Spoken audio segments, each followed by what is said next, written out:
Shift your focus with NCB's SME Conference under the theme Navigating the Digital Shift, Practical Tools for SME Success. Grab a pen, paper, or in a spirit of shifting digitally, grab any digital device and take notes on how you can shift your business. Hear it here first when you tune in to CliffViews Online on Thursday, July 3 from 10 a.m. to 1 p.m. Gain valuable insights from industry leaders and understand how you can shift your business. Hosted by the vibrant Dr. Terry Carell Johnson. Don't miss this chance to transform your business. So tune in to CliffViews Online on Thursday, July 3 from 10 a.m. to 1 p.m. It's NCB's SME Conference. Ready to tackle that building project? Start right. Start here at H&L Rapid True Value for building supplies. The time by H&L Rapid True Value is nationwide time, 5 o'clock. Learn about smart betting strategies with AnyBet. Bet wisely, enjoy responsibly, and maximize your success. The temperature by AnyBet is 30 degrees Celsius in Kingston, 28 out west in Montego Bay. News at 5 teasers are brought to you by Advanced Scales and Equipment. Service is our total commitment. From the Nationwide News Network, comprehensive, incisive, tough. This is Nationwide at 5. Good afternoon, I'm Ricardo Brooks. And I'm Roby Ann Williams. In Nationwide News, at this hour, the JLP has blasted a PNP caretaker in St. Elizabeth after she declares she's ready for war. We're prepared for war, and if a war! Miranda Wellington's comments regarding war have no place in modern Jamaica. New political party vowing to pay off national debt and abolish income tax in a $2 trillion manifesto pledge. Stand Up for Jamaica says the soft sentences given in the Mario Dean case is a travesty. The leniency of the sentences raised serious concerns about the value placed on the lives of ordinary Jamaicans. Dr. Nigel Clark is calling for a fairer approach to global finance for developing nations. The Health Ministry issues warning about 3 unregulated sexual enhancement products currently being sold. In news from the rest of the world, TNT government looking at declaring local gangs as terrorist groups. Sean Diddy Combs denied bail as he awaits sentencing. In headline sports, the West Indies batting star to make his 100th test appearance on Thursday against Australia in Grenada starting. And later in our broadcast, in the cover story at 5:35, Energy Minister Darrell Vaz has announced that the government will not be renewing the JPS license under the current terms. We'll get reactions from CEO of Jamaican Teas, John Mafood, CEO of Fosrich, Cecil Foster, and newly elected president of the Jamaica Hotel and Tourist Association, Christopher Jarrett. In public opinion at 6:26, we ask, what's your reaction to 2 police personnel facing no jail time in the Mario Dean case? Give us your comments by logging on to our Facebook page, Nationwide News Network, and by tweeting us at Nationwide Radio and message us on WhatsApp at 876-285-5693. You can also leave your comments on Instagram at Nationwide 90FM. At 7, the jury in the sex trafficking trial of music mogul Sean Diddy Combs on Wednesday reached unanimous verdicts. He was found not guilty on the charges of racketeering and sex trafficking, but the jury found him guilty of transportation to engage in prostitution. You'll hear more. And at 8, it's Boyatings After Dark with Kareem Boyatings Weathers. All these and more as we take you home on air on your mobile, Nationwide 90 FM, Nationwide Radio, JM.com, and on the Nationwide app. It's available on the Google Play and the App Store. This Wednesday afternoon, it's Wednesday, July 2, 2025.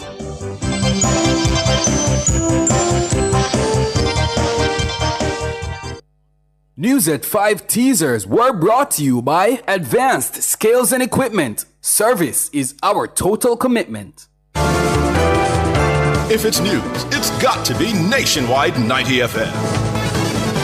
And now to the details. Member of the JLP's Communication Task Force, Senator Marlon Morgan, has condemned PNP caretaker for Southwest St. Elizabeth, Dr. Miranda Wellington, for recent comments seemingly encouraging war from the political platform. The PNP caretaker made the remarks while speaking to party faithful at the Frome Divisional Conference in Westmoreland on Sunday. Dana Davey reports. farmers are out of work. Nobody can produce. You can't buy fertilizer. You can't buy seed. You can't buy water. So how you gonna farm? If I war, don't want make it stop. If somebody not dead for me. This is not going to be an easy victory, but I want you to know that we're prepared for war. And if a war, a war! March, we are march, march, march, march, we are march, march, march. The words of war from Dr. Miranda Wellington. She also used the platform to criticize her opponent, Floyd Green, describing him as Fenke Fenke. The JLP's Morgan is condemning the remarks, describing them as intemperate and vile. According to Senator Morgan, the PNP caretaker must apologize to the country.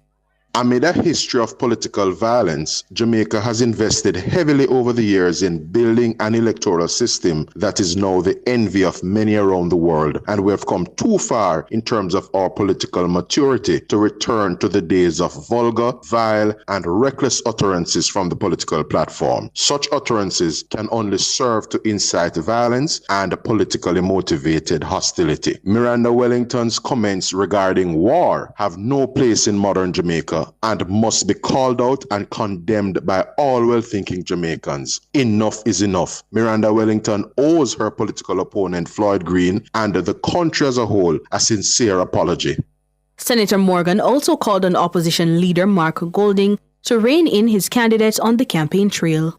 We are seeing signs of increasing desperation, recklessness, and vile utterances emanating from the PNP platform over recent weeks. From Dayton Campbell's remarks about going lower when they go low, and Heather Miller Bennett's assertion that those who switch will end up in a ditch, to Donna Scott Motley's false and misleading allegation, Mark Golding is being urged to exhibit some modicum of leadership and regard for decency by directing Miranda Wellington to apologize and by reining in his candidates, especially when they take to the political stump. Dana Davey for Nationwide News. The Jamaica Progressive Party, JPP, is promising an ambitious $2 trillion agenda to transform the country in 50 years. The manifesto proposes to pay off the national debt, abolish income tax, and pay off all student loans. It's an ambitious and sweeping proposal to fundamentally reshape Jamaica's economy, governance, and national security under what has been branded a humanitarian government. Mahiri Stewart tells us more. We have endured the lies for 62 years, and both of them don't even care. Now is the time to even score. Let's vote for change and a whole lot more. Right party, right time. Ready for vote, make up your mind. JPP, honest and true. JPP for me and you. A taste of the campaign song for the Jamaica Progressive Party. It's the nation's fourth registered political party. It's seeking to contest the upcoming general election alongside the JLP, the PNP, and the UIC. The party is headed by Chairman Calvert Everton Thomas and Party President Gilbert Edwards. It's the first of the registered parties to put forward a manifesto. The document runs for more than 100 pages and has some eye-popping promises. JPP has called for a parliamentary vote, followed by a national referendum to reclassify Jamaica's system of governance as a humanitarian government. Central to this restructuring would be a new constitution focused on education, health, family, and public safety.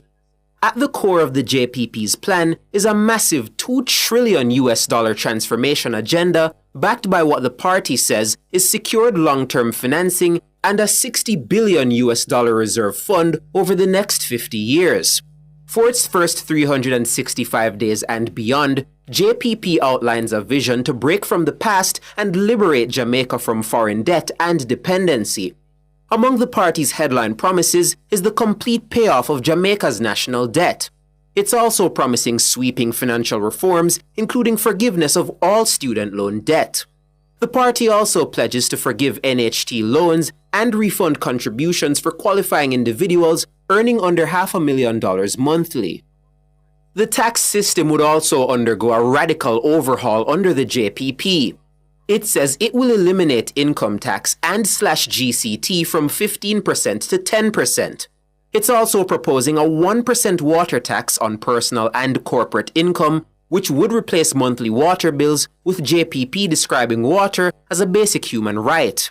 The JPP says corporations would face an 18% tax rate if they retain at least 70% of their earnings in Jamaica, or 38% if they fail to comply.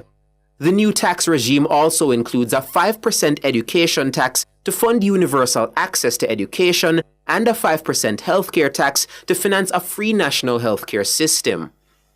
These tax measures would fund what the JPP proposes as a strict new anti-corruption and anti-crime bill that includes the death penalty for individuals involved in gangs, human trafficking, hardcore drug trafficking, and illegal arms trading.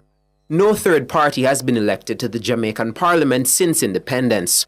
Mahiri Stewart for Nationwide News. Prominent figures in the local energy sector are welcoming Energy Minister Daryl Vaz's intention to incorporate renewables in the local grid. The minister has promised the incorporation will form part of negotiations for a new electricity license. Cecil Foster is the CEO of Fosterich Company Limited. He says the minister's plan for more renewables on the grid represents a positive for the country.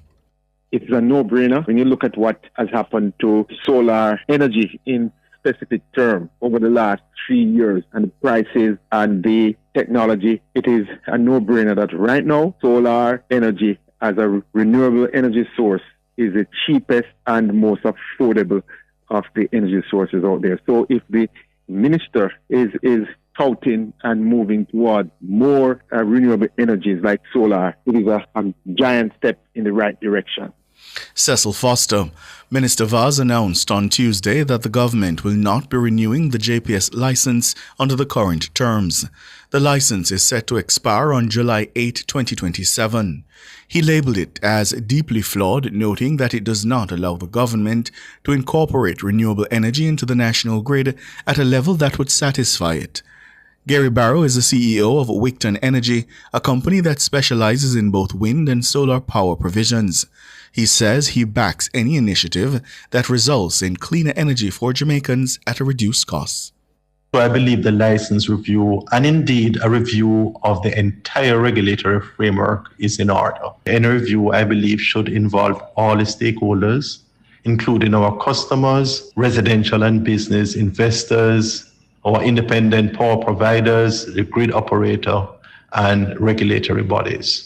Our national energy policy is already clear on the path forward with the integration of more renewable energy sources, resulting in less reliance on expensive imported fossil fuel. We are strong believers in a future where Jamaica is being powered primarily by renewable energy. At the end of the day, we support a structure that provides the most reliable supply of electricity at the lowest possible cost. Gary Barrow, CEO of Wigton Energy. A travesty. That's how human rights lobby group Stand Up for Jamaica is describing the lenient sentences given to the police personnel in the Mario Dean case. The case, which languished for more than a decade, resulted in 2 of the 3 JCF members escaping jail time. Shalois Michael reports. Administrator and project coordinator at Stand Up for Jamaica, Catrian Clark, says the outcome reflects an urgent need to overhaul the justice system. The leniency of the sentences raised serious concerns about the value placed on the lives of ordinary Jamaicans, particularly those from marginalized communities, and in addition, the fact that his life was taken for what could be seen as such a petty offense is beyond a travesty. The tragic death of Mario Dean must not be seen in isolation, but as a part of a pattern of systemic failure. We urge the government to take comprehensive steps to reform the criminal justice system. The 3 JCF members convicted for Dean's 2014 death are Corporal Elaine Stewart and District Constables Marlon Grant and Juliana Cleven. All 3 were found guilty of manslaughter and misconduct in a public office on May 22 this year. Grant and Cleven were each handed a 3-year suspended sentence for manslaughter. They were also sentenced to 1 year and suspended for 2 years on the charge of misconduct in a public office. The sentences, which will run concurrently, mean they will not serve any time behind bars. Meanwhile, Corporal Stewart was sentenced to 5 years for manslaughter, 1 year for misconduct in a public office, and 1 year for perverting the course of justice. She will only serve 5 years in total, but her attorney has given a notice of appeal. As such, Stewart was granted bail pending the appeal. Ms. Clark says even that conclusion is flawed. The fact that Corporal Stewart, even though she was sentenced to 5 years, remains free during appeal. This emphasizes that the justice should not be contingent upon appeals when a life is lost. We stand firm with the Dean family and echo their anguish at this outcome, and we urge the government to strengthen its sentencing guidelines for custodial manslaughter and ensure full implementation of INDICOM's recommendations and establish firmer oversight mechanisms so that tragedies like this will never be repeated. And the chairman of Jamaicans for Justice, John Clark, says while he appreciates the conclusion of the case, he too is unsatisfied with the outcome. Clark, who is also an attorney at law, says Parliament may need to look at increasing the sentences available for such convictions. We are concerned that it would have taken so long for the justice system to reach the position it reached, and we appreciate that we heard the mother's own anguish in relation to whether or not the years actually provided to the police officer amount to a sufficient punishment for one, the loss of her son, and for the harm and anguish the family has been going through since that period. And it is just very unfortunate circumstances, but what we may very well need is that for the lawmakers to examine whether or not the punishments meted out to officers are sufficient in the circumstances, or to persons who are found in a similar position. Shalois Michael for Nationwide News. You're listening to the news on Nationwide at 5. We'll have more after these.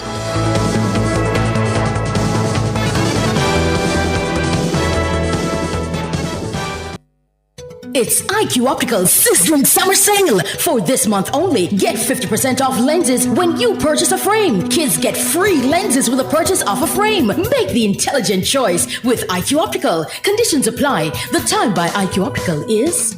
It's 16 minutes after 5. Rentokil Initial offers air purification solutions with triple filtration and unique auto-sensing capabilities that neutralizes malodor and replaces it with clean air. Call Rentokil Initial at 926-4236 for more details. The temperature by Rentokil is 30 degrees Celsius in Kingston, 28 out west in Montego Bay. Is your money idling when it could be thriving? With CIBC Caribbean's fixed deposit offering, you can take charge of your cash. With 50,000 Jamaican to start, choose terms from 30 days to 2 years. Lock in your funds and enjoy premium rates guaranteed to grow your wealth. Whether you're eyeing short or long-term gains, our fixed deposit account puts you firmly in control of your money. Now is the time to open a CIBC fixed deposit account and start earning more today. CIBC, ambitions made real. 50 years of dreams, 50 years of finger-licking good memories, yeah. Thank you, Jamaica, for 50 years of finger-licking good memories. KFC, it's finger-licking good.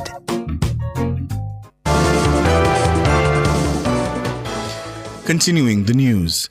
Deputy Managing Director of the International Monetary Fund, Dr. Nigel Clark, is calling for a fairer approach to global finance for developing nations. Jamaica's former finance minister issued the call while addressing the United Nations Summit in Spain on Tuesday. Dr. Clark says growing global uncertainty puts developing nations at risk. Siobhan Campbell tells us more. The Deputy Managing Director for the International Monetary Fund, IMF, says uncertainty in the global economy has reached near unprecedented levels. It's under these circumstances that Dr. Nigel Clark says developing nations find themselves facing growing challenges. Once again, the resilience of the world economy is being tested. Uncertainty is escalating as major policy shifts reshape countries' priorities, and despite progress that has been made on trade talks and the scaling back of some tariffs, trade policy uncertainty indicators are off the charts. This has major implications for developing countries, for whom risks have grown. Risks to short-term and long-term growth, risks of tightened financing conditions, and, yes, risks to their development agenda, including due to cuts in overseas development assistance. Dr. Clark is calling on each individual nation to do more to implement strong domestic fiscal and economic reforms.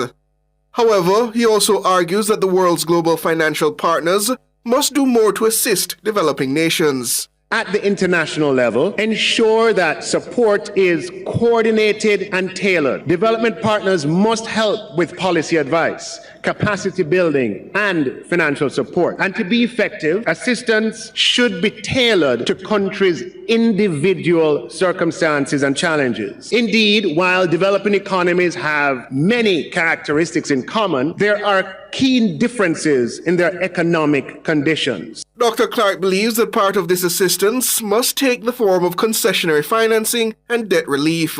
The needs of the poorest and most fragile countries in particular, who are often the hardest hit by global shocks, demand our attention. And for those countries, concessional financing remains of critical importance. Also at the international level, address debt vulnerabilities. Many countries continue to struggle with high interest costs and refinancing needs that constrain their ability to finance critical development spending and build resilience. This is why the international community must further improve debt restructuring processes to ensure that countries with unsustainable debt have access to timely and sufficiently deep debt relief. He notes that the IMF is doing its part to assist developing nations. He's urging similar multilateral agencies to do the same. The IMF is doing its part in supporting developing countries. Through our tailored policy advice, we help our members make their economies more vibrant and more resilient. And we will continue to strengthen our analysis and guidance on monetary, fiscal, exchange rate, and financial sector policies. Through our capacity development, we'll continue to help equip our members with tools and expertise to chart their own path, working in close collaboration with development partners. Siobhan Campbell for Nationwide News. World in a Minute is brought to you by ABC Electrical Sales. We make things as easy as ABC. And Charles O'Connor Consulting Network, COCN, driven by international accounting standards, modern technology, and integrity. The World in a Minute. The Trinidad and Tobago government is exploring having some local gangs declared as terrorist organization in its fight against crime. On Tuesday, the High Court of the Twin Island Republic ruled to officially designate the Venezuelan criminal group Tren de Agua as a terrorist group. This decision follows an application filed by the Attorney General.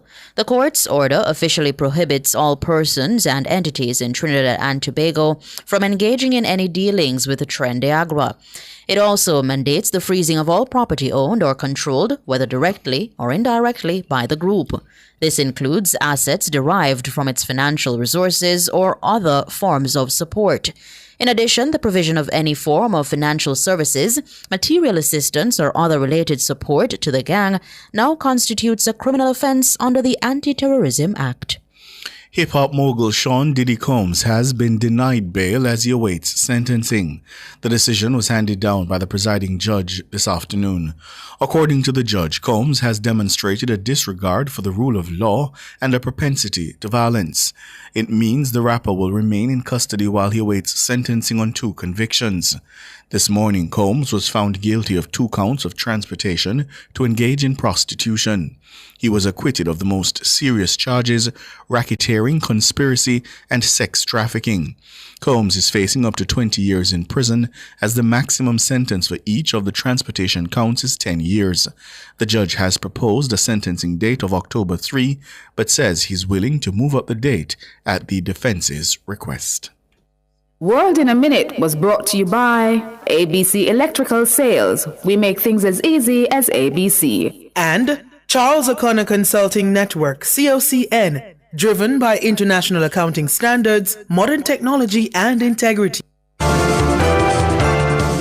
Recapping the top stories making nationwide news at this hour, the JLP has blasted a PMP caretaker in St. Elizabeth after she declares she's ready for war. New political party vowing to pay off national debt and abolish income tax in a $2 trillion manifesto pledge. Stand Up for Jamaica says the soft sentences given in the Mario Dean case amounts to a travesty. I'm Ricardo Brooks. And I'm Robianne Williams. Listeners, you can find the news on our website at nationwideradiojm.com and on the Nationwide app. It's available on the Google Play and the App Store. News next, the headlines at 6.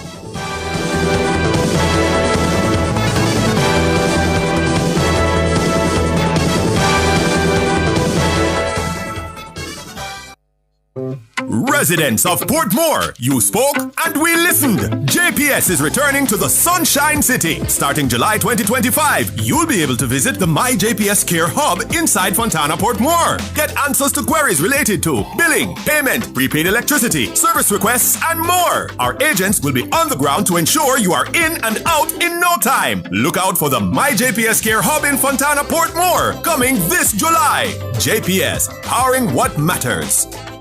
50 years of dreams, 50 years of finger-licking good memories, yeah. Thank you, Jamaica, for 50 years of finger-licking good memories.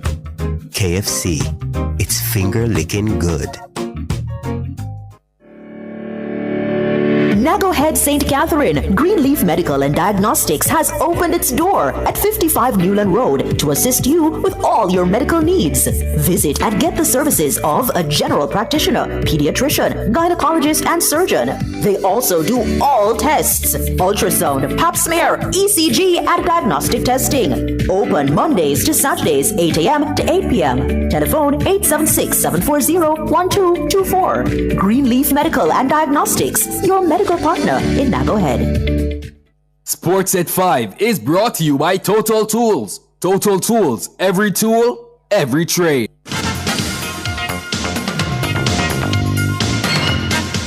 Hello, good afternoon, and welcome to Sports here on Nationwide 90 FM. Former captain Craig Brathwaite will appear in his 100th Test match for West Indies when the Caribbean team battles Australia in Game 2 of their 3-match series at the National Stadium in St. George's, Grenada, starting on Thursday. Brathwaite, who made his Test debut against Pakistan in 2011, will become the third Bajan behind Gordon Greenidge and Desmond Haynes to appear in 100 Test matches, and only the 9th West Indies player to do so. In fact, he'll now become the 10th West Indies player to do so. The West Indies lost the first Test by 159 runs in Barbados last week, and though there's a consideration to bring in an extra quick in Anderson Phillip for Jomil Warrican, coach Darren Sammy hints they could go in with an unchanged team. Most likely, no. We're just starting a Test championship, and we believe that 11 we put was probably the most balanced one we could. After one game, there's no need for panic or whatever. It's about starting the culture, starting a brand, starting a way of play that guys got to get a fair chance in performing, not an opportunity to perform. It will be the 5th Test match ever at the ground and the 3rd since 2009, yeah? Sammy says they're somewhat familiar with the wicket. It's normally a really good cricket wicket. I had a look, much more even cover of grass. Well, not live grass, but more dead grass. But I trust in, the groundsmen, what they're going to prepare.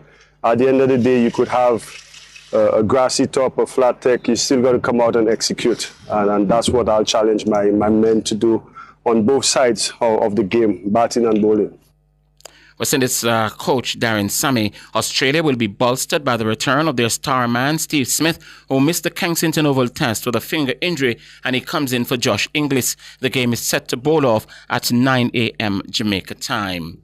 Captain Shubman Gill blasted on undefeated 114 as India closed the first day of the second cricket test against England in Birmingham on 310 for 5. Gill's 7th test ton was spiced with 12 fours, and he saw the opening day with Ravindra Jadeja, who was not out on 41.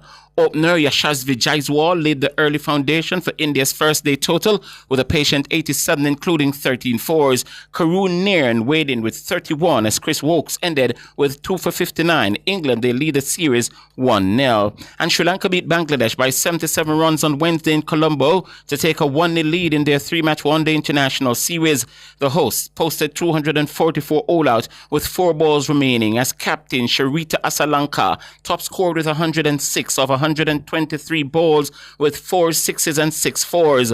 Wicketkeeper Kusal Mendiz slammed the 45 against 4 wickets for Taskin Ahmed and 3 for Tazim Hassan Saqib.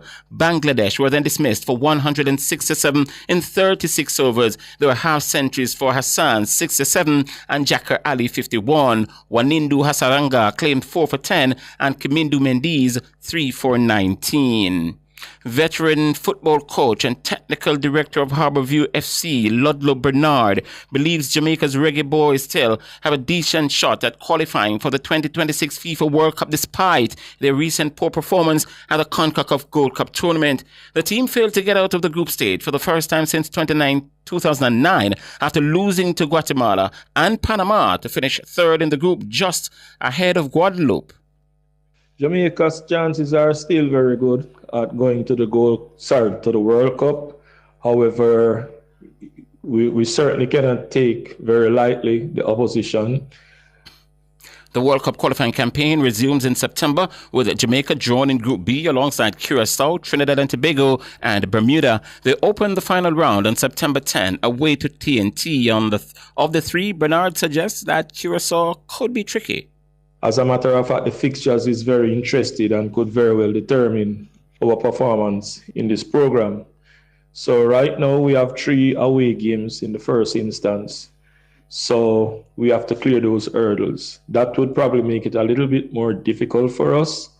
And of course, not singling out anyone, but I think the Curacao hurdle will be very difficult. If we can go to these 3 countries and get favorable results like 7 points, I think we should be good to go. Technical director over at the Harbourview Football Club, Ludlow Bernard. That's sports. We're going to be back with more at 6:05.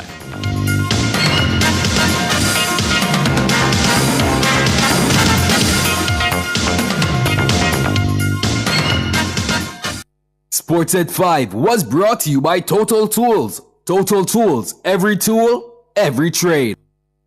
Bosco Bell St. Mary is your newest gateway to Miami. Daily flights are available for your convenience. The temperature brought to you by the Airport Authority of Jamaica is 30 degrees Celsius here in the nation's capital, Kingston. It's 28 in the western city, Montego Bay.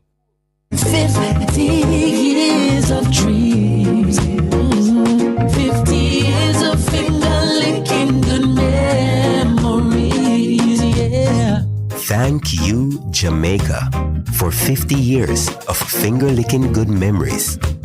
KFC, it's finger-licking good.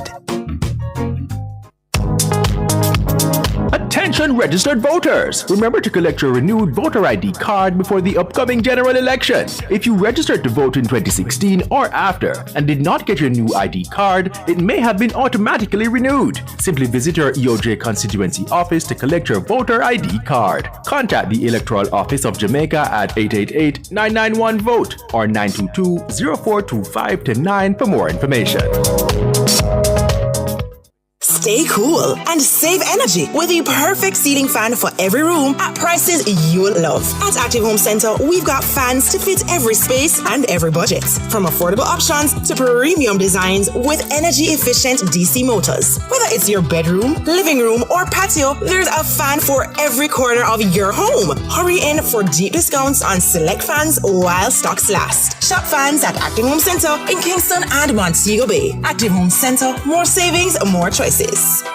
Government of Jamaica is investing in a C5 center. What is happening here in terms of the cameras will be fed into our national strategic coordination of the cameras and other sensors that are deployed across Jamaica. So we're not just talking about security, we are putting it in. So all the people talking about cameras and body-worn cameras, come on man, the government knows what it is doing and we are moving with speed and alacrity to have it installed. It is in the government's interest, in your interest, that our police officers have body-worn cameras cameras. We don't want to have cameras that we put on and then it doesn't work. Not about cameras. It's about an ecosystem where each officer can capture the situation that confronts them and have that evidence capture stored in a retrievable way, but in a secure way that it cannot be manipulated so that it reaches evidentiary standards for court proceeding. That is what we want. And so it takes time to build out that so that it has endurance. And that is what we're doing. The proceeding was brought to you by the Office of the Prime Minister. Residents of Portmore, you spoke and we listened.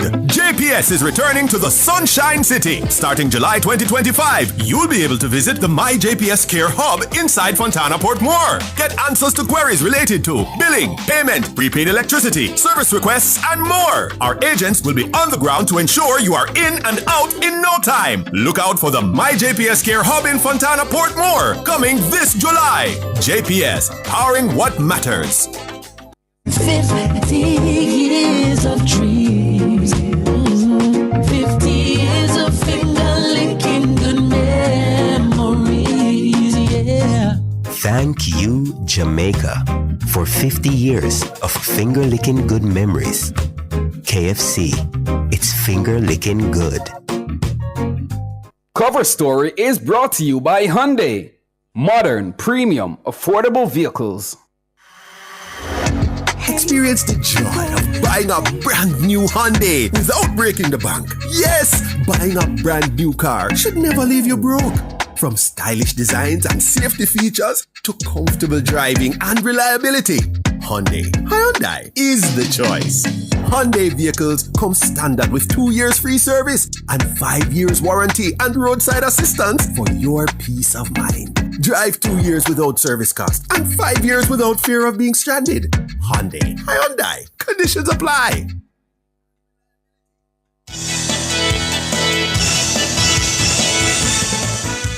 Good afternoon, listeners and viewers. It's 5:35. It's a Wednesday. Welcome to the Cover Story. I'm Siobhan Campbell.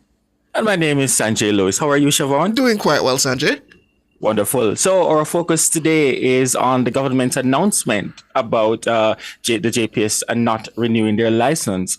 And high light bills and lack of opportunities for renewable energy, those are two of the key factors that influenced the government's decision not to renew its license with the Jamaica Public Service Company, the JPS. Energy Minister Darrell Vaz made the announcement at a media briefing at the Office of the Prime Minister on Tuesday morning. The JPS existing license with the government expires in 2 years on July 8, 2027. Well, Minister Vaz has made it clear that come that day, the government intends to sign a new agreement that reflects its vision of lower and more reliable energy for Jamaica. He labeled the current JPS license as deeply flawed.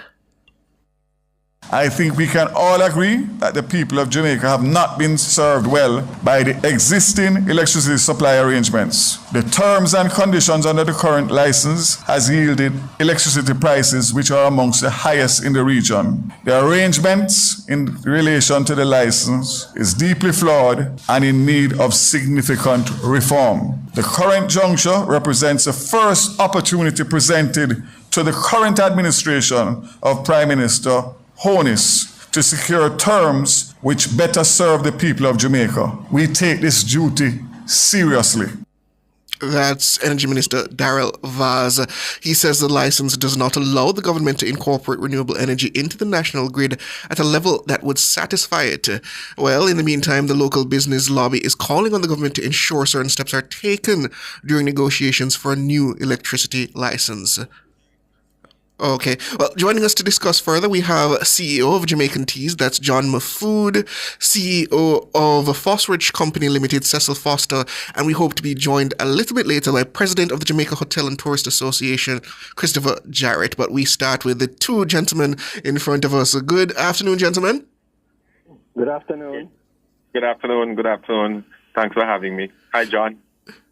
Good to... Hi, Cecil. Oh, I understand we have with us Mr. Jarrett now. Good afternoon, Mr. Jarrett. Hi, good afternoon, gentlemen. Good afternoon. It's good to hear from all of you. Well, let's just start with initial reactions with you, John Mahfood, first. Your reaction to news that we are looking for an entirely new license, no intention to renew the one currently before us. On the basis of the limited amount that we have heard, I think it's a good idea. I think that it's a good negotiating tactic. It gives the government a couple years to negotiate with JPS to get their costs down considerably, while interesting other possible partners. So I am in favor of the tactic that they have taken. Right. And Mr. Jarrett, the hospitality industry is heavily impacted by high energy costs. How has this current energy arrangement affected your members? And talk to us about what are some of the things you would like to see in the new licensing arrangement? Yeah, thank you. Well, before I said it, I think I made some comments in an interview yesterday which seemed to have been contextualized in a way to imply that I was a cheerleader for the JPS. And notwithstanding the fact that I made some comments that they had made some particular improvements and had made some commitments to do further improvements, I agree with the position taken by the minister that the high cost of energy is on the backs of primarily the commercial sector, is a beating on us, and that's one of our highest costs next to staffing.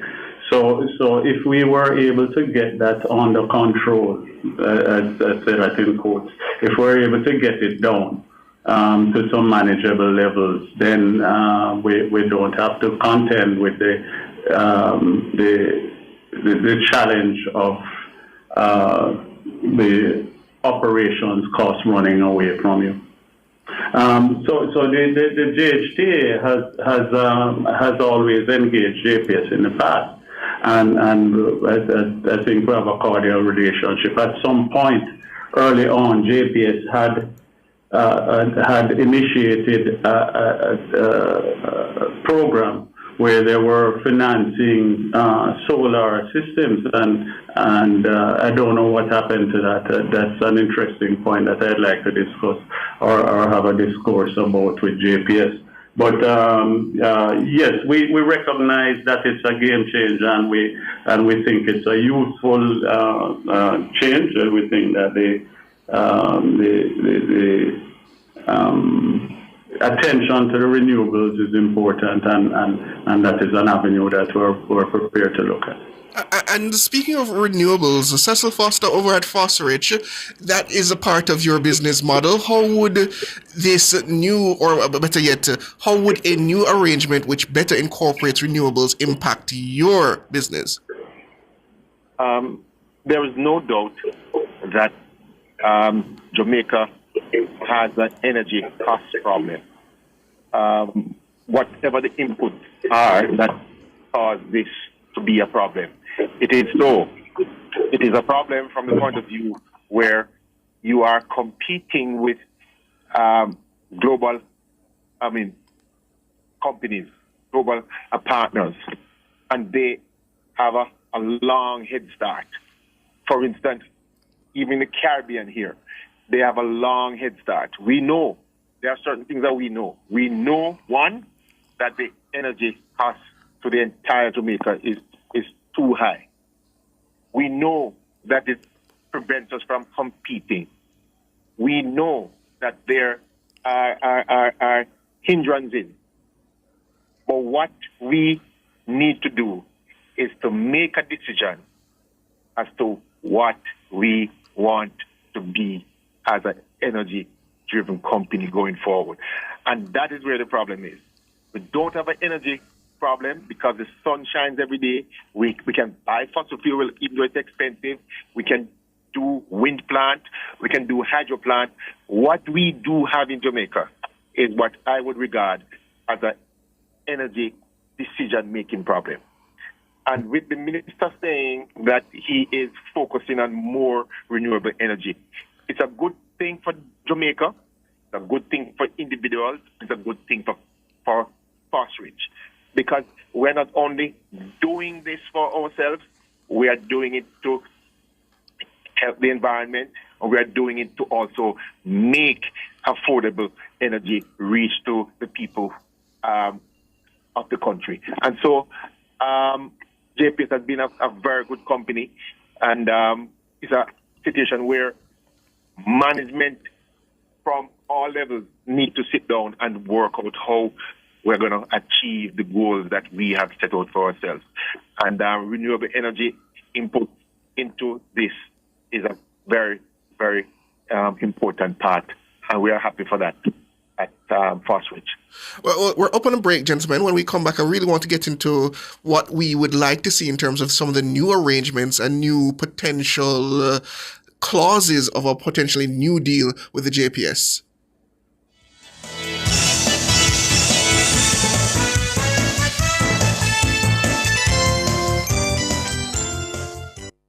Clear your barrels and personal shipments with ease and convenience. Request a customs contactless clearance today through CCP at jca.gov.jm. The time by the Jamaica Customs Agency is... It's 5:44. Burn Shack fried chicken always ready. Burn Shack original crispy. Burn Shack Cajun spicy. Burn Shack a barbecue. Burn Shack we are go Burn Shack. The temperature brought to you by Bird Shack Fried Chicken in Kingston, Montego Bay, and Ochivios is... It's 30 degrees Celsius here in the capital city, Kingston, and it's 27 out west in Montego Bay. Charles O'Connor Consulting Network, COCN, is a financial reporting firm that delivers accounting and compliance services on time. Call us today at 876-908-0486-7. Email us at clientservices@cocnjamaica.com or visit our website at www.cocnjamaica.com. COCN, driven by international accounting standards, modern technology, and integrity. 50 years of dreams, 50 years of finger-licking good memories, yeah. Thank you, Jamaica, for 50 years of finger-licking good memories. KFC, it's finger-licking good. Is your money idling when it could be thriving? With CIBC Caribbean's fixed deposit offering, you can take charge of your cash. With 50,000 Jamaican to start, choose terms from 30 days to 2 years. Lock in your funds and enjoy premium rates guaranteed to grow your wealth. Whether you're eyeing short or long-term gains, our fixed deposit account puts you firmly in control of your money. Now is the time to open a CIBC fixed deposit account and start earning more today. CIBC, ambitions made real.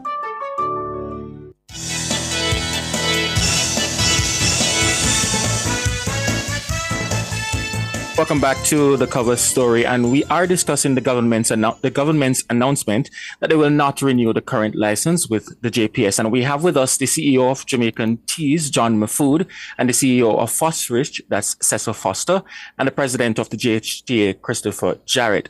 And just before the break, gentlemen, Siobhan did indicate that we want to look now on what are some of those specifics that you would like to see. And I want to start with you, John, from the Jamaica business sector. What specific reforms or structural changes would you like to see reflected in this new license?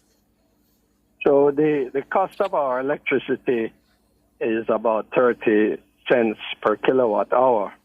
When you compare that with other countries in the Caribbean that don't provide oil, that don't have oil, like Costa Rica, Dominican Republic, and Panama, we are double the price of electricity of those places. So we need to get from 30 cents per kilowatt hour down to about 15. It's a long way down. We're coming from 10 years ago, 42 cents or so. Now, the cost of electricity is made up by the cost of producing the electricity, the cost of distribution of the electricity, the taxes that are charged by the government on the oil, and of course theft. So some of this is in the control of JPS, that is the distribution cost, where they are about 12 cents per kilowatt hour, which is again double what other countries are charging.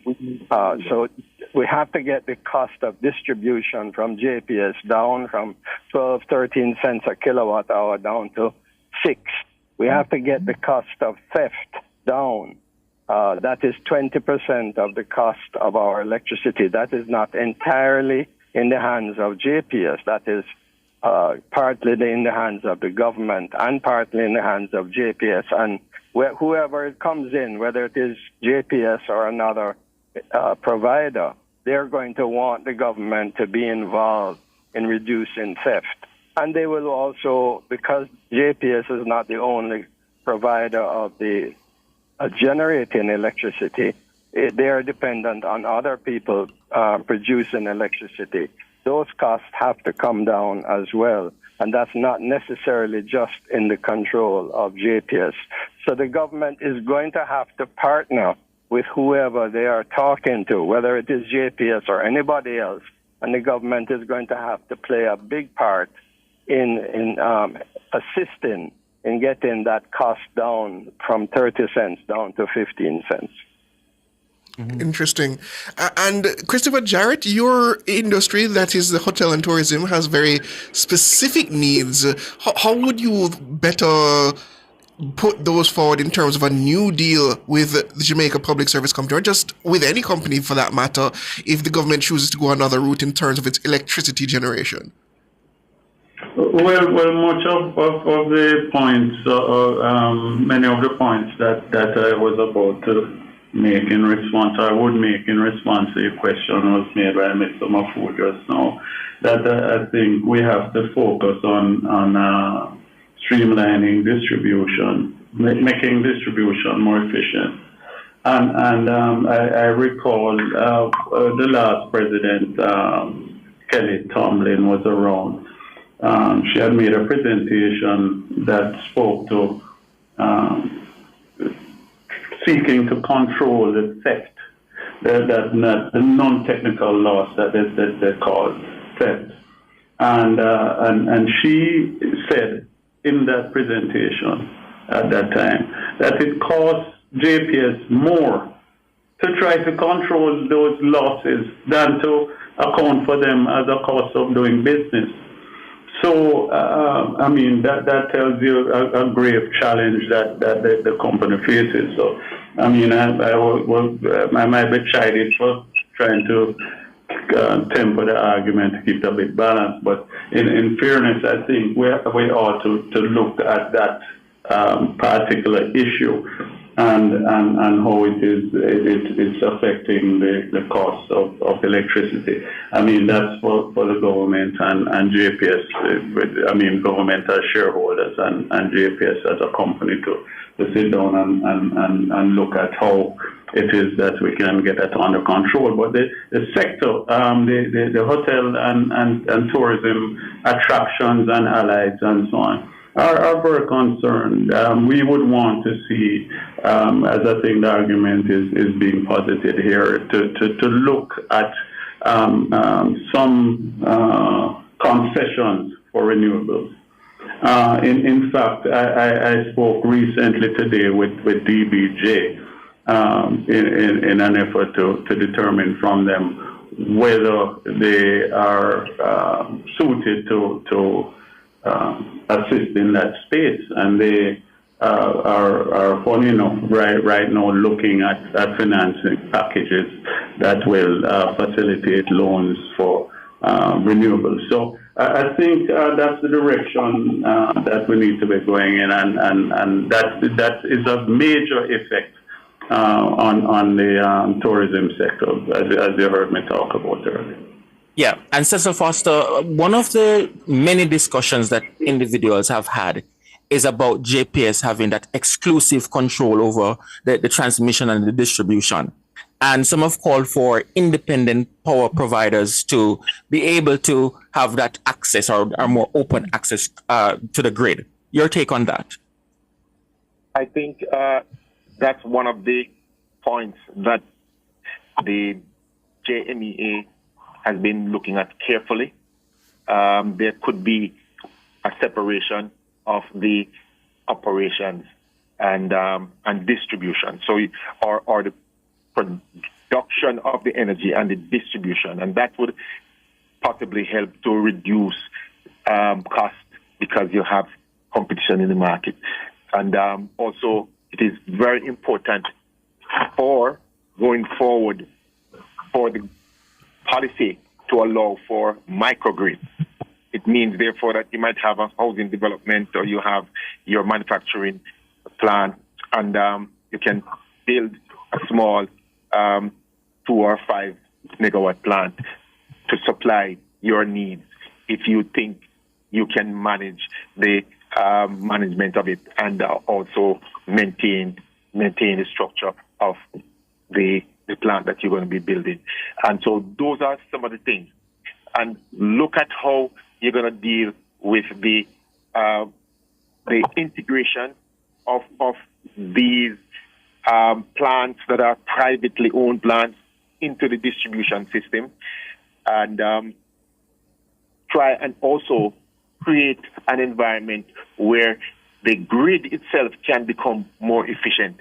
I know the JPS is doing a good job at trying to make this happen, but we can't stop because we are not where we want to be at this time.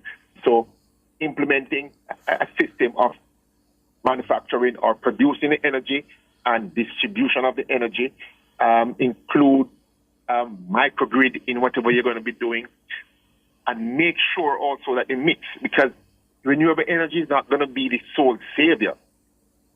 So make sure that the mix that you're bringing to the market from next 2 years is going to be what will make the country benefit in a wholesome way, in a price reduction, in reduction in theft, as John and we've all been saying. And so I think the government has a task right now to make sure that they are going to do this right. If they think it is wrong, they are going to do it right.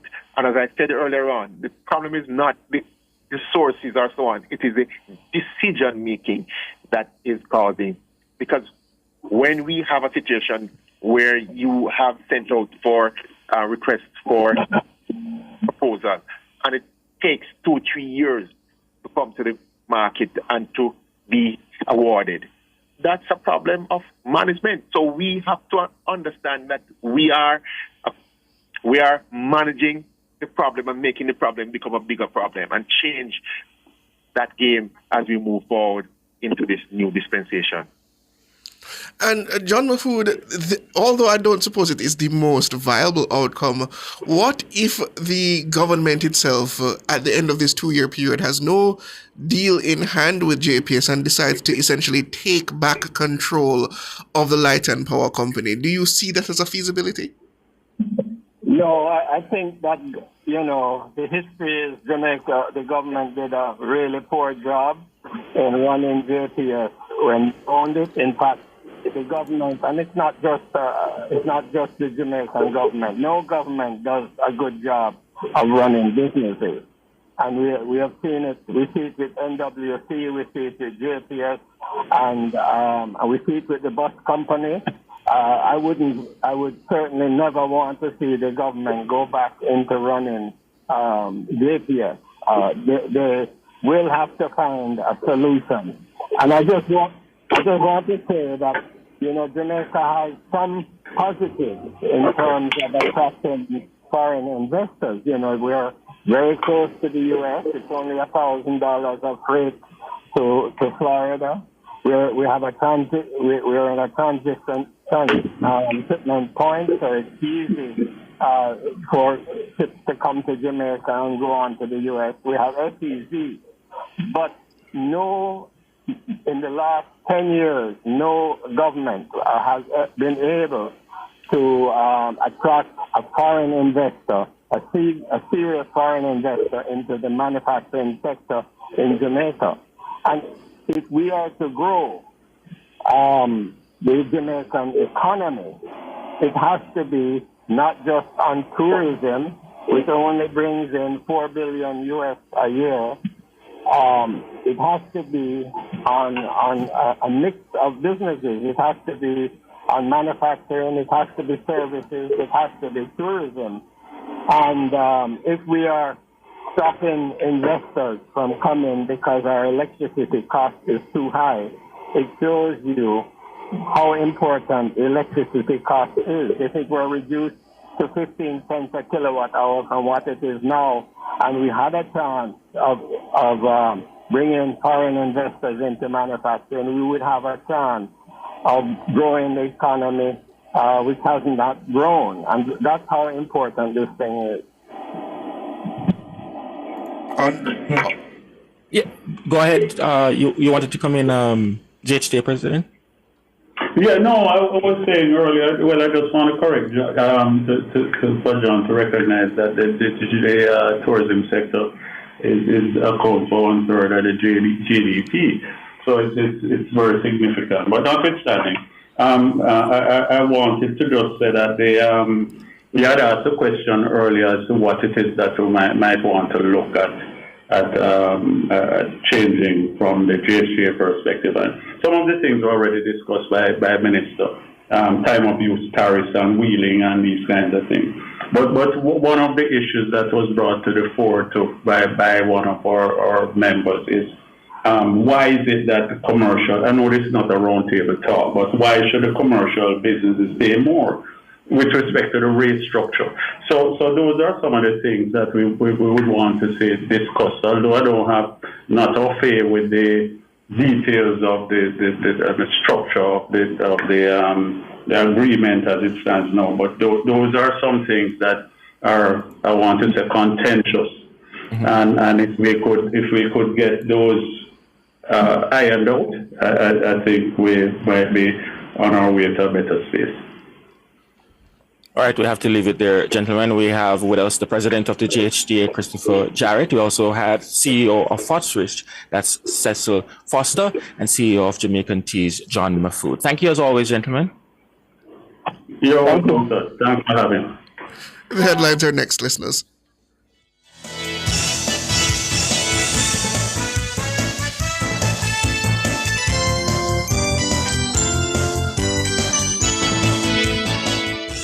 Cover Story was brought to you by Hyundai. Modern, premium, affordable vehicles.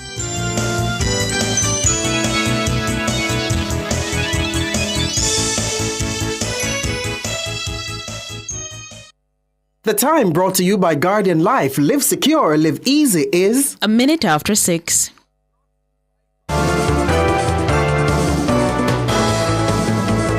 Nationwide headlines at 6.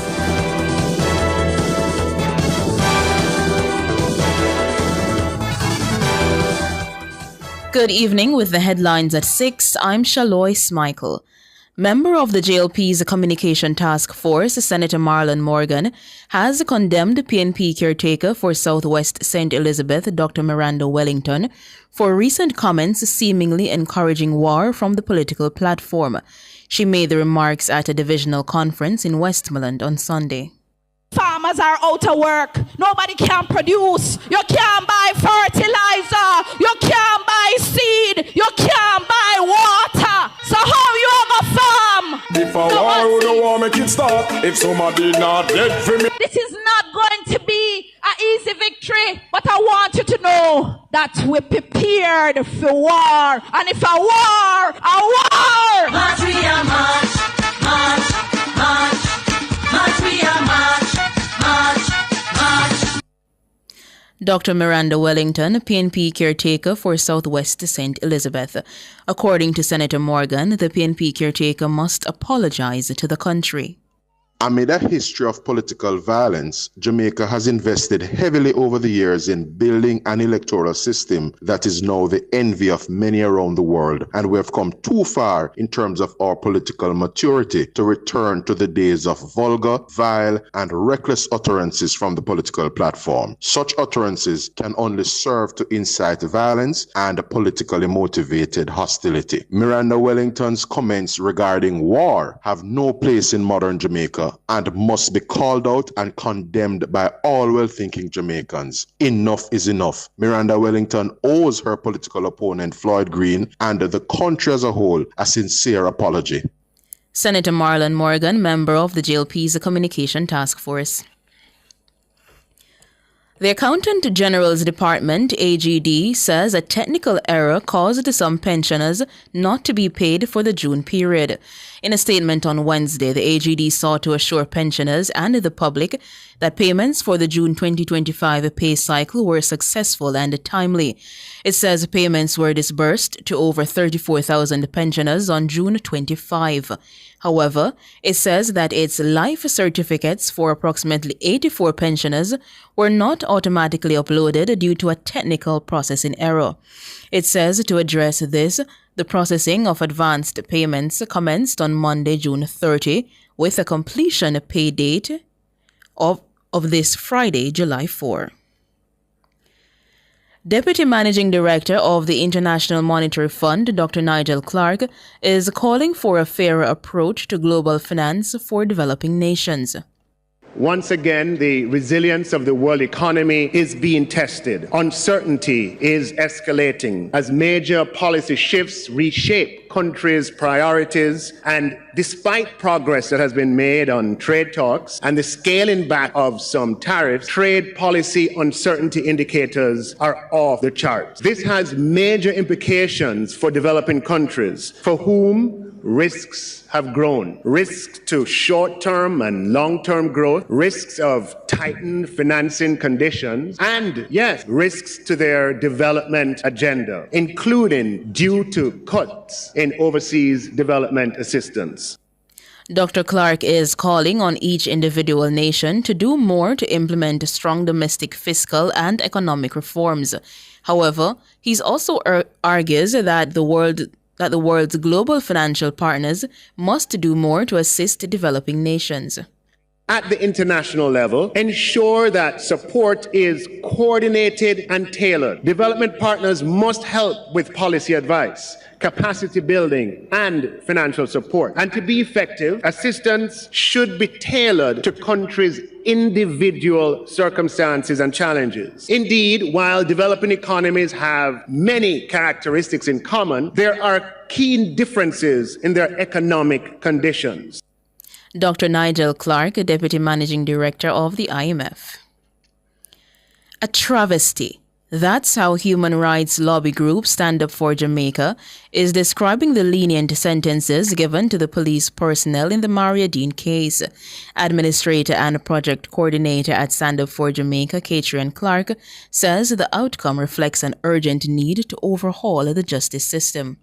The leniency of the sentences raised serious concerns about the value placed on the lives of ordinary Jamaicans, particularly those from marginalized communities, and in addition, the fact that his life was taken for what could be seen as such a petty offense is beyond a travesty. The tragic death of Maria Dean must not be seen in isolation, but as a part of a pattern of systemic failure. We urge the government to take comprehensive steps to reform the criminal justice system.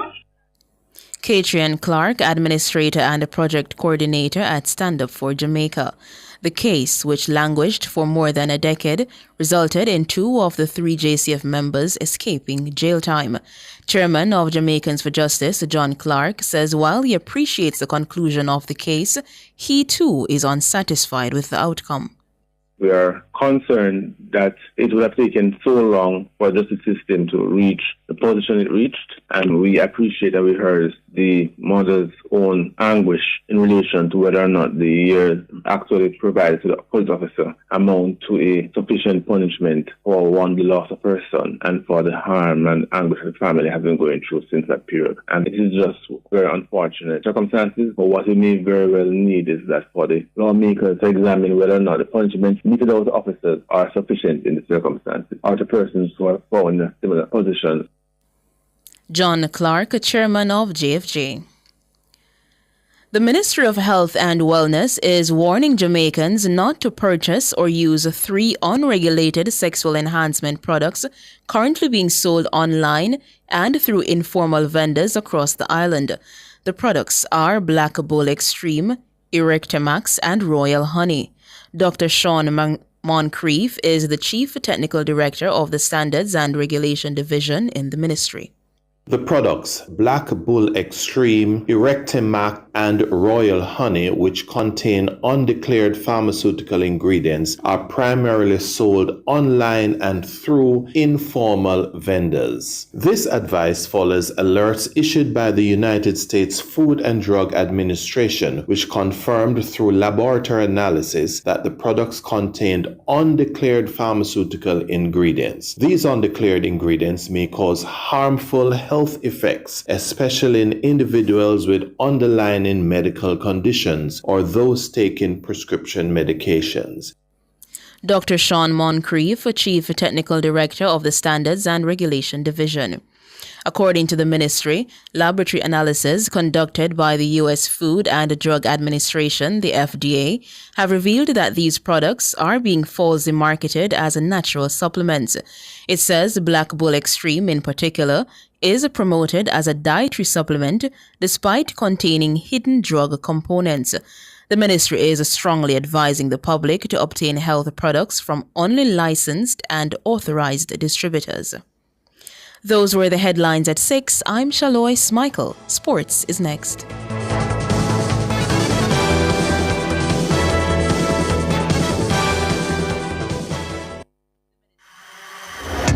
Experience the joy of buying a brand new Hyundai without breaking the bank. Yes, buying a brand new car should never leave you broke. From stylish designs and safety features to comfortable driving and reliability, Hyundai is the choice. Hyundai vehicles come standard with 2 years free service and 5 years warranty and roadside assistance for your peace of mind. Drive 2 years without service cost and 5 years without fear of being stranded. Hyundai. Conditions apply. 50 years of dreams. 50 years of finger-licking good memories, yeah. Thank you, Jamaica, for 50 years of finger-licking good memories. KFC, it's finger-licking good. Calling all businesses. Nationwide 90 FM's Back to School Fair is heading to Harmony Beach Park, Montego Bay on Saturday, July 26th, and your brand should be there. With families from St. James, Hanover, Westmoreland, Trelawney, and St. Elizabeth expected to attend, it's the perfect chance to connect directly with back-to-school shoppers. Contact us at sales@nationwidenewsnetwork.com or call 876-630-1210 to book your vendor space today.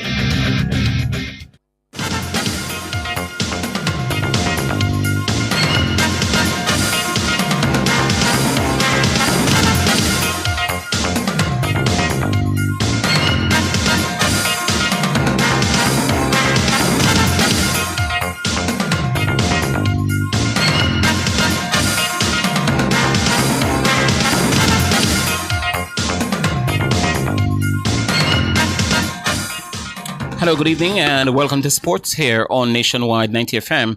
I'm Wayne Walker. The J3As on Wednesday named the 3 relay teams to compete at the first ever Barbados Grand Prix at the Usain Bolt Stadium in Bridgetown, Barbados on Saturday as they aim to achieve qualifying standards ahead of September's World Championships in Japan. The men's sprint relay team, the mixed 4x400 meters, and the women's mile relay teams are yet to secure the World Championship qualifying standards.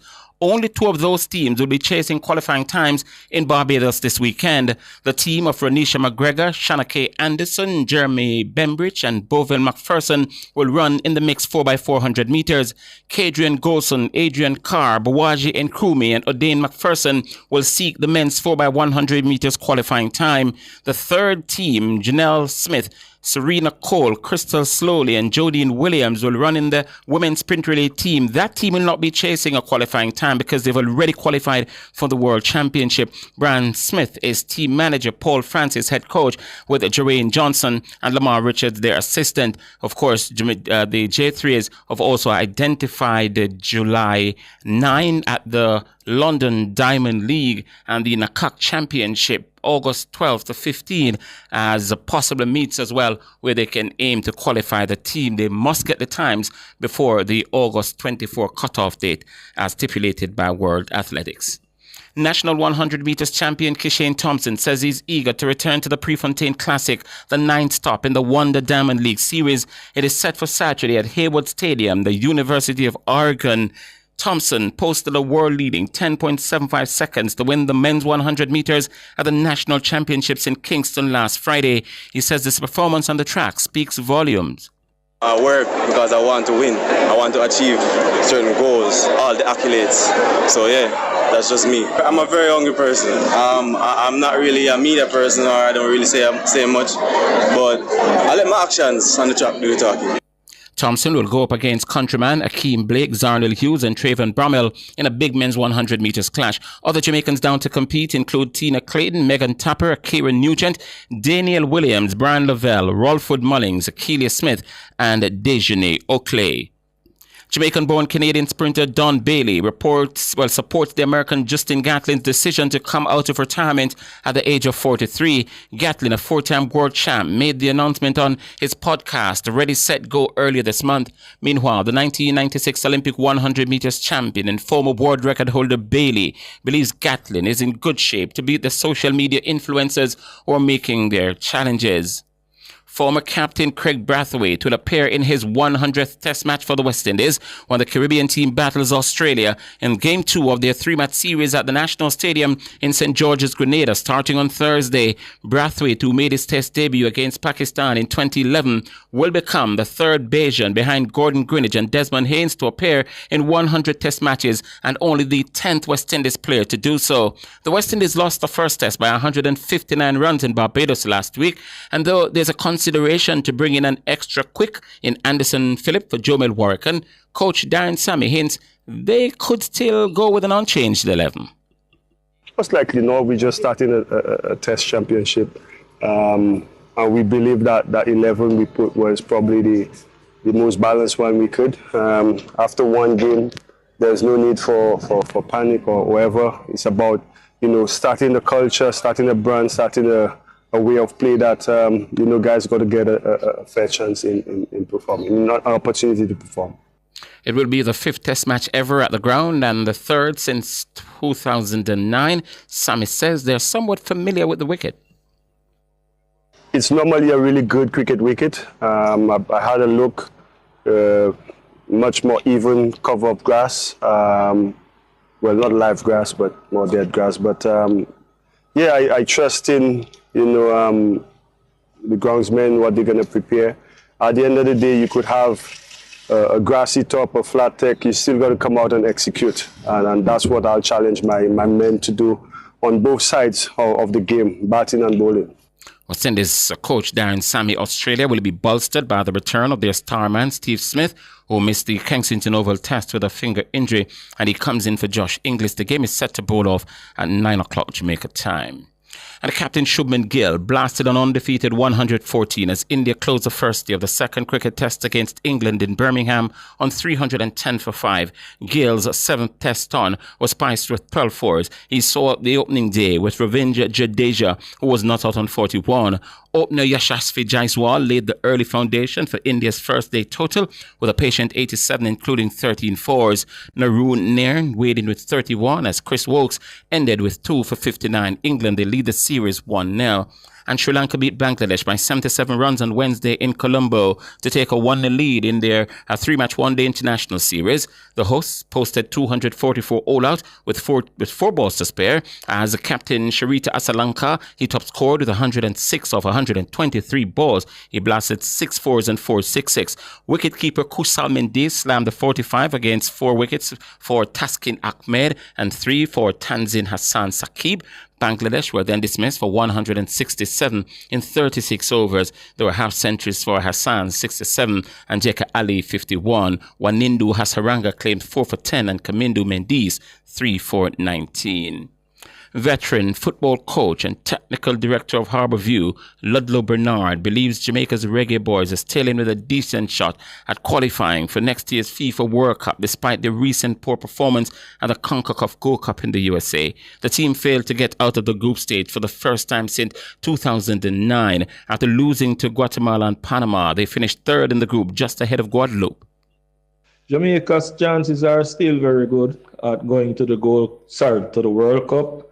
However, we certainly cannot take very lightly the opposition. The World Cup qualifying campaign resumes in September with Jamaica joining Group B alongside Curacao, Trinidad and Tobago and Bermuda. They'll open the final round on September 10 away to Trinidad and Tobago. Of the three, Bernard suggested that Curacao could be tricky. As a matter of fact, the fixtures is very interested and could very well determine our performance in this program. So right now we have 3 away games in the first instance. So we have to clear those hurdles. That would probably make it a little bit more difficult for us. And of course, not singling out anyone, but I think the Curacao hurdle will be very difficult. If we can go to these 3 countries and get favorable results like 7 points, I think we should be good to go. Ludlow Bernard. Finally, in sports at this time, two-time defending champion Carlos Alcaraz was pushed hard on Wednesday, but in the end, he moved on one step closer in his quest for a third Wimbledon title. He defeated the university student Oli Tarvat. The 21-year-old qualifier puts up an entertaining fight, showing signs of his vast potential, but he ultimately lost 6-1, 6-4, 6-4 on center court. The number 733rd ranked Tarvet created 11 break points against the 5-time Grand Slam champ, but he could only take 2 of those opportunities and never looked like seriously causing an upset at all. On the women's side, Emma Raducanu produced one of her best displays in recent memory to sweep aside the 2023 champion Marketa Vondrasova and reach the third round in an outstanding performance marked by authority and intensity. The 22-year-old won 6-3, 6-3 in just 82 minutes amid an electric atmosphere on center court. It was a level of the former U.S. Open champ will need to replicate, if not to improve, when she meets the world's number 1, Irina Sabalenka, next and seeks to equal her best run at the championships. Did you know that if you get to the quarterfinals and beyond, Bugs, at Wimbledon, you get free tickets for life to go back to Wimbledon once you reach the quarterfinals and beyond? And then there's another perks in it. Those tickets then take you into the VIP lounge after you've retired from tennis. So you get free ticket for life once you reach the quarterfinal, and you can go to the VIP lounge after you retire from the sport. That's sports, people.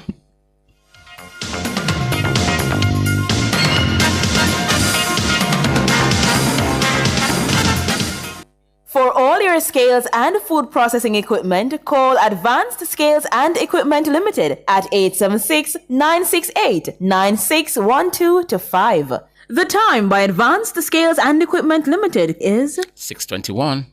You have to win? Then just bet. Bet on the game, no stress, no sweat. And win big in the Wanna Bet Just Bet promotion. Spend $1,500 or more on one Just Bet ticket and complete the entry form at promotions.supremegames.com for your chance to win. Third place gets Beats by Dre. Second place gets an iPhone 15 and AirPods Pro. And first place gets a 65-inch TV and a soundbar. Promotion runs May 16 to July 20, 2025. Grand draw July 25, 2025. Authorized under Section 58. Of the Betting, Gaming and Lotteries Act.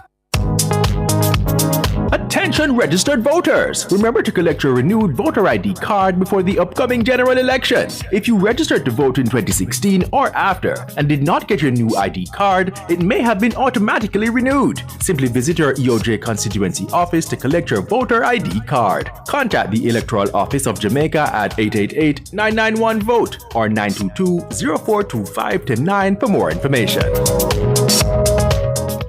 Want to reduce your high electricity bills? Then Peak Energy has the solution for you. From grid-tied to hybrid solar inverters with full lithium-ion battery pack. Installation and maintenance packages available. Visit us at Shop 1, 3 Mosquito Valley Road, Red Hill, St. Andrew. Call 876-279-8820 or 944-0668. Or email us at peakenergysolutionsja@gmail.com. Peak Energy for everything solar. Why rush around town for back-to-school shopping? Nationwide 90 FM is making it easy at our back to school fair. Come get your child measured for uniforms, check their shoe size, and purchase essentials right there on the spot. St. James, Hanover, Westmoreland, Trelawney, St. Elizabeth. We've got everything in one place just for you. That's Saturday, July 26, 10 a.m. to 6 p.m. at Harmony Beach Park, Montego Bay. The Nationwide 90 FM Back to School Fair. Public Opinion is brought to you by Cleasing Industrial Supplies Limited, Industrial Automation and Control Solutions.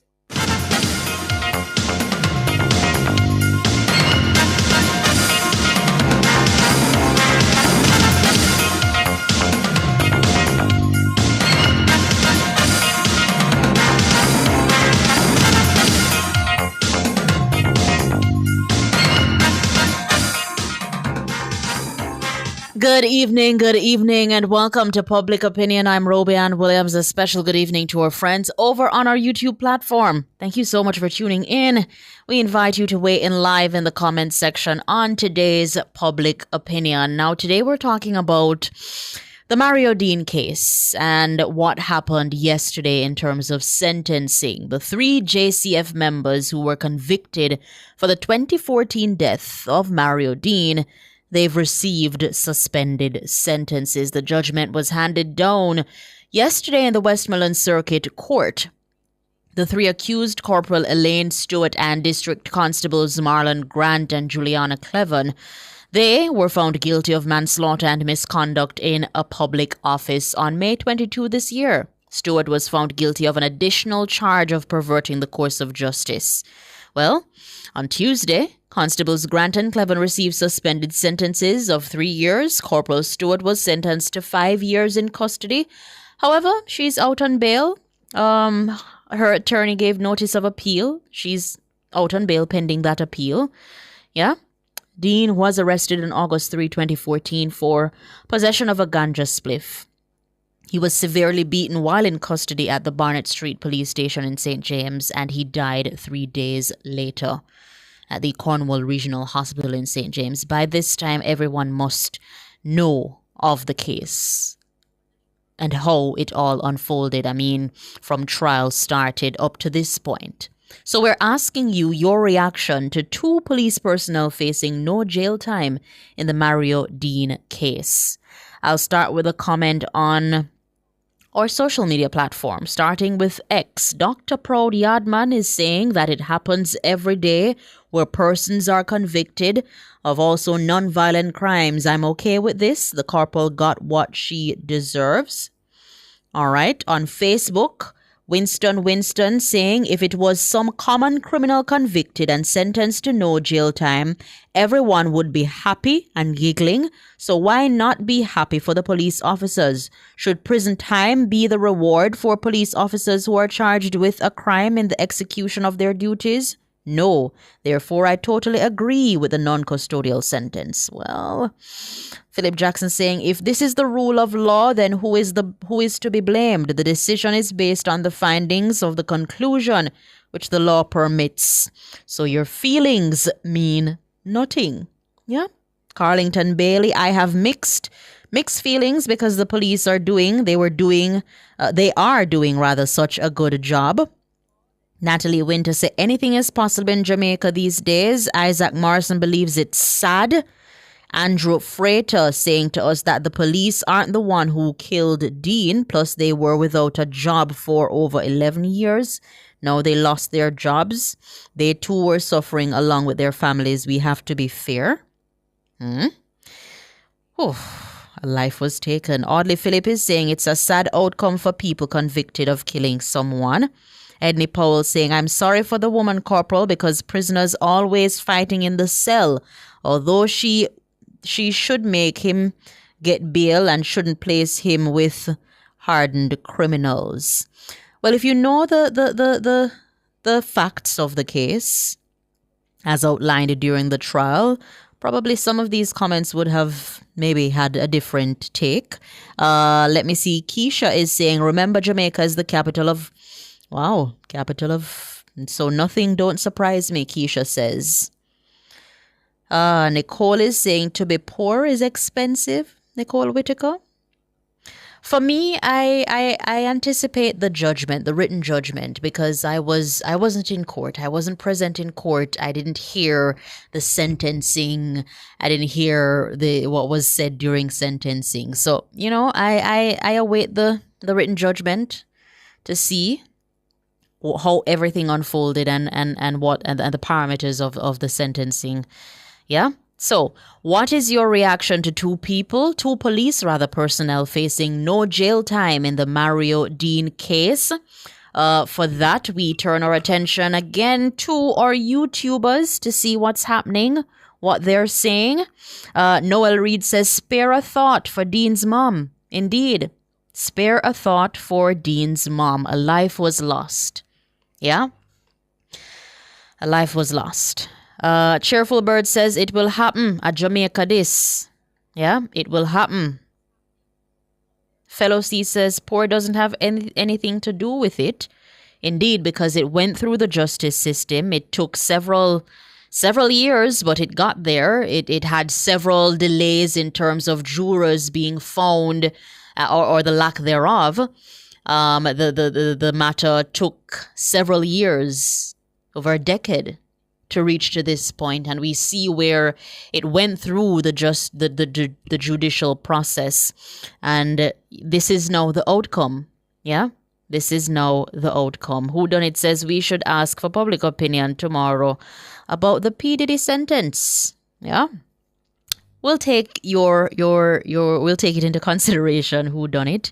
We're talking about the matter concerning Mario Dean. Jason Simpson is saying, from my point of view, I said based on that case, I see it as suspended sentence. Has 3 years the maximum? Well, such is the law. Yeah, such is the law. David Freighter is saying it wasn't the officers that took the man's life. But at this point in time, they were convicted, so it shows that they were culpable to some extent. Yes? They were brought before the justice system for a reason. There was evidence. There was a whole investigation. The police personnel, they investigated their own, and it rose to the point of prosecution. Yeah? Sugar Peach is saying, I believe the law is there to reprimand who needs to be reprimanded, regardless of your occupation or status. I don't know the details exactly, but that is my belief. This is the reason why we turn to law. Indeed, Superintendent is saying that this case was presented to the public in a clear and understandable way for the public to comment. My sympathy to the family. Cheerful Birds believe no justice. What could go so? The mother, Dean's mother, believes that, it wasn't fair. Sandra Palmer saying, don't hear anything about, The let-off is too light, says Derek Isaacs. The let-off is too light. Cheerful Bird says the law needs to be changed. Yeah, McHugh is saying it underscores the importance of ongoing dialogue about justice and the role of law enforcement in society. Yeah. Indeed it does. It does. No person should be above the law. Wrong was done and officers should pay. The fact that they were convicted it really shows that there was evidence. Evidence was borne out in court. Yeah, they were found guilty earlier and they were sentenced. Though the sentence may not be what the public felt or feel is a justified one. I mean, in the parameters of the law, there may very well be a justification. And as I say, I await the written judgment. Justice. This is why judges need the government to impose mandatory sentences. The judges at times are lacking. These police officers heard the man screaming and ignored him because of his comment towards them. Yeah? Poor people, Pitney, what else did you expect, says Cindy Lynch. Yeah? Sandra Palm, I didn't finish reading your comment because it was unrelated to the public opinion. There you have it. Peyton is saying the government need to pay some money. Accountability is needed. Samuel Gale believes it's nonsense and that they should go to jail. the mother lost her son. Indeed. Let me see. Alec is saying, when government trying to give the judges sentencing guidelines, these group drag the government to hell and back and saying, leave the judges, make them do what they do. Now them same one crying. Yeah? Reggae-matic saying, a member of the society will not see the injustice of the society until he or she, the member, becomes a victim of injustice. No one is above the law. They will all get away during appeal. I believe it's only one officer, one police personnel fellow that is appealing at this point in time. But Douglas Rogers say they were found guilty by their peers and was sentenced on what the law said. And that's why I say I await the written judgment and how the sentencing went on, because I wasn't in the sentencing hearing. I didn't hear most of what came out and why, the reasons thereof. So it wouldn't be possible for me to, comment extensively. Sugar Peach say, as we move into a new era for Jamaica, I think that we should take time to go over certain laws in our system, find the loophole and fix it. We're kind of behind on these matters. And I think a lot of people would agree with you right there, Sugar Peach, because you have some offenses with penalties for $50, for $100. Yeah? We spoke of an entertainer back in 2008. Profanity. And he was performing, uttered some expletives, was charged and sent and fined $70, 70 Jamaican dollars. So indeed, some of these laws are archaic. Thank you guys so much for participating in Public Opinion. That's the time. I went over time. But thank you for participating. The Business Report is up next.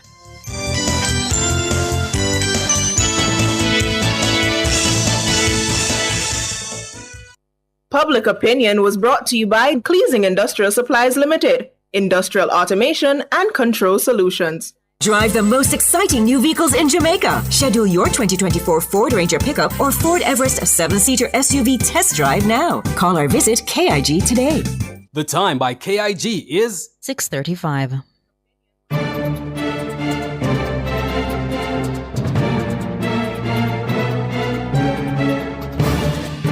Hello, good evening, and welcome to Nationwide's Business Report. I'm Robianne Williams. Elon Musk's Tesla has reported a 14% decline in vehicle deliveries in the second quarter of the year as the electric car market's problems show no sign of abating.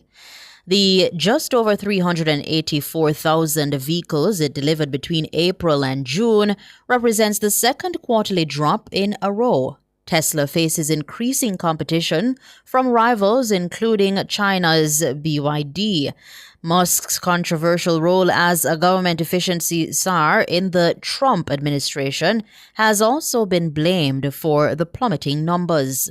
Musk has since left the role but has publicly sparred with U.S. President Donald Trump over a massive spending bill pushed by the White House. In the currency markets at the close of trading today, it cost 160 Jamaican dollars and 9 cents to buy $1, 216 Jamaican dollars and 82 cents to buy £1 and 122 Jamaican dollars and 31 cents to buy the Canadian dollar. That's the Business Report. I'm Robianne Williams. Good evening.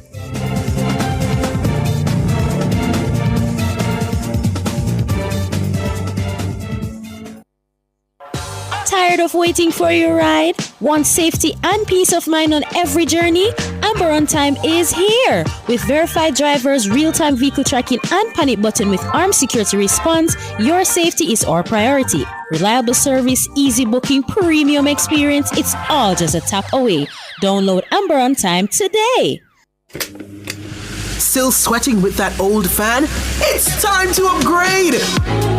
Meet Glacier, the AC unit that thinks for you. Energy efficient to slash your power bill. Wi-Fi enabled so you can control it from your phone. And self-cleaning because you've got better things to do.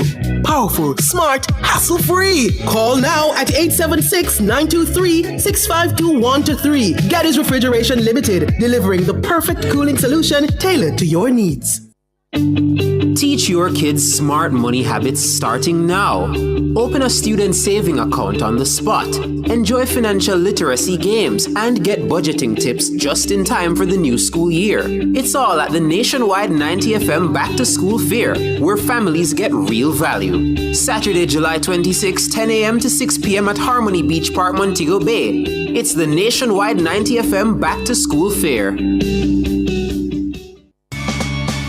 Enough power tool, big to small. Jack and my figure dig the wall. Our Total Tools. Weed whacker figure trim the lawn. We have everything a job demand. Total Tools. We rent them, sell them and fix them. Also give Total Tools a call. When I say home improvement, landscape construction, a Total Tools are your option. Home improvement, landscape construction, Total Tools are your option. Total Tools located at 102 Main Street, Ocho Rios, 34 Live Road, Kingston. And lot C6 Jackson, Sentence Bay. Call us today.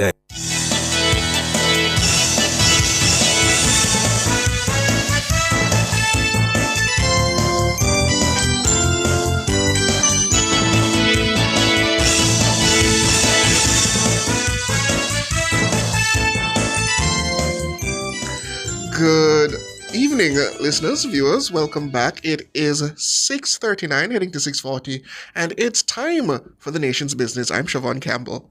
My name is Sanjay Lewis. The Ministry of Health and Wellness is warning Jamaicans not to purchase or use 3 unregulated sexual enhancement products currently being sold online through informal vendors across the island. The products are Black Bull Extreme, Erectimax, and Royal Honey. Dr. Sean Moncrief is the Chief Technical Director of the Standards and Regulations Division in the Ministry of Health.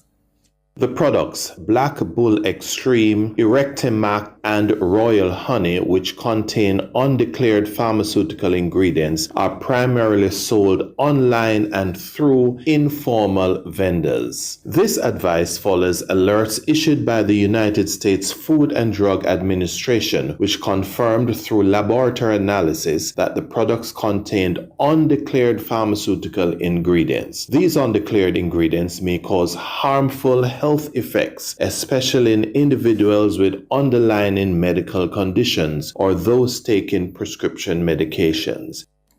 That is Dr. Sean Moncrief. He's the Chief Technical Director of the Standards and Regulations Division at the Ministry of Health.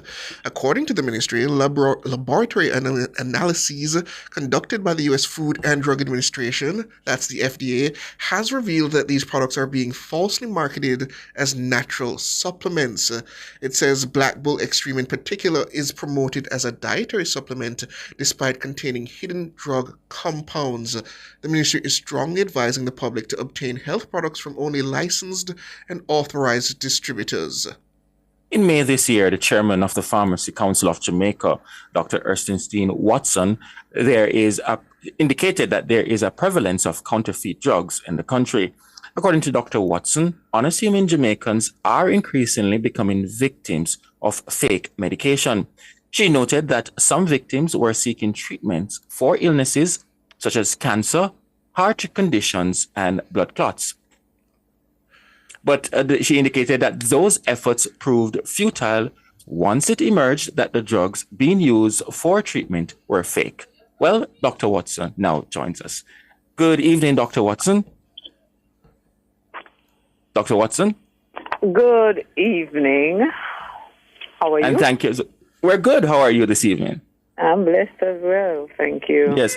So talk to me now. The ministry has said that these 3 products are being falsely marketed as natural supplements. What are the risks associated with using these kinds of supplements that contain what the ministry says is undeclared or hidden drug ingredients? Okay, so the risk can be very serious. It may even be fatal, or it can lead to prolonged illnesses. So there are many concerns here. One, the manufacturing practices that the producers of these products, you cannot verify. So, for example, they may say, as in this case, it says that it is a natural product. However, they have been found to have additives which can cause serious side effects. But even in addition to the fact that it may not be having a drug, hidden drugs, but there can be hidden products, right? That may in itself cause risk to or harm to the person taking it. Because what is happening is that you may have substandard fillers included in the preparation of the medication. So tell us, Dr. Watson, because I just looked up Royal Honey on the FDA's website, and it says a laboratory analysis confirmed that it contains tadalafil, the active ingredient in Cialis, an FDA-approved prescription drug for erectile dysfunction. I mean, I don't know. I mean, just based on the names alone, I don't think the individuals taking these quote-end-quote supplements are taking them for anything other than what it is clearly labeling itself as.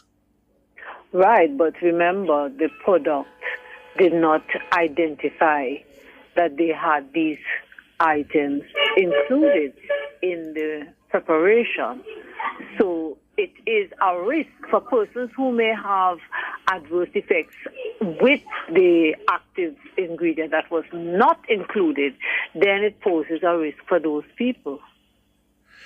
So one of the key things in pharmaceutical products is that you must declare what is in the product in order to protect the person who is going to be consuming the product, because the adverse effects vary from patient to patient.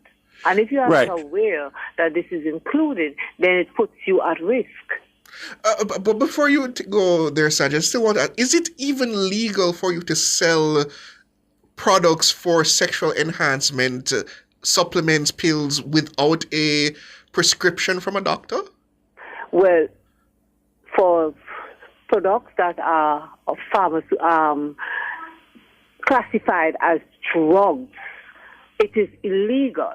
However, how persons get around it is that they say these are natural products and supplements, because the FDA have different requirements for a product that is listed or categorized as a drug versus a product that is listed as a supplement.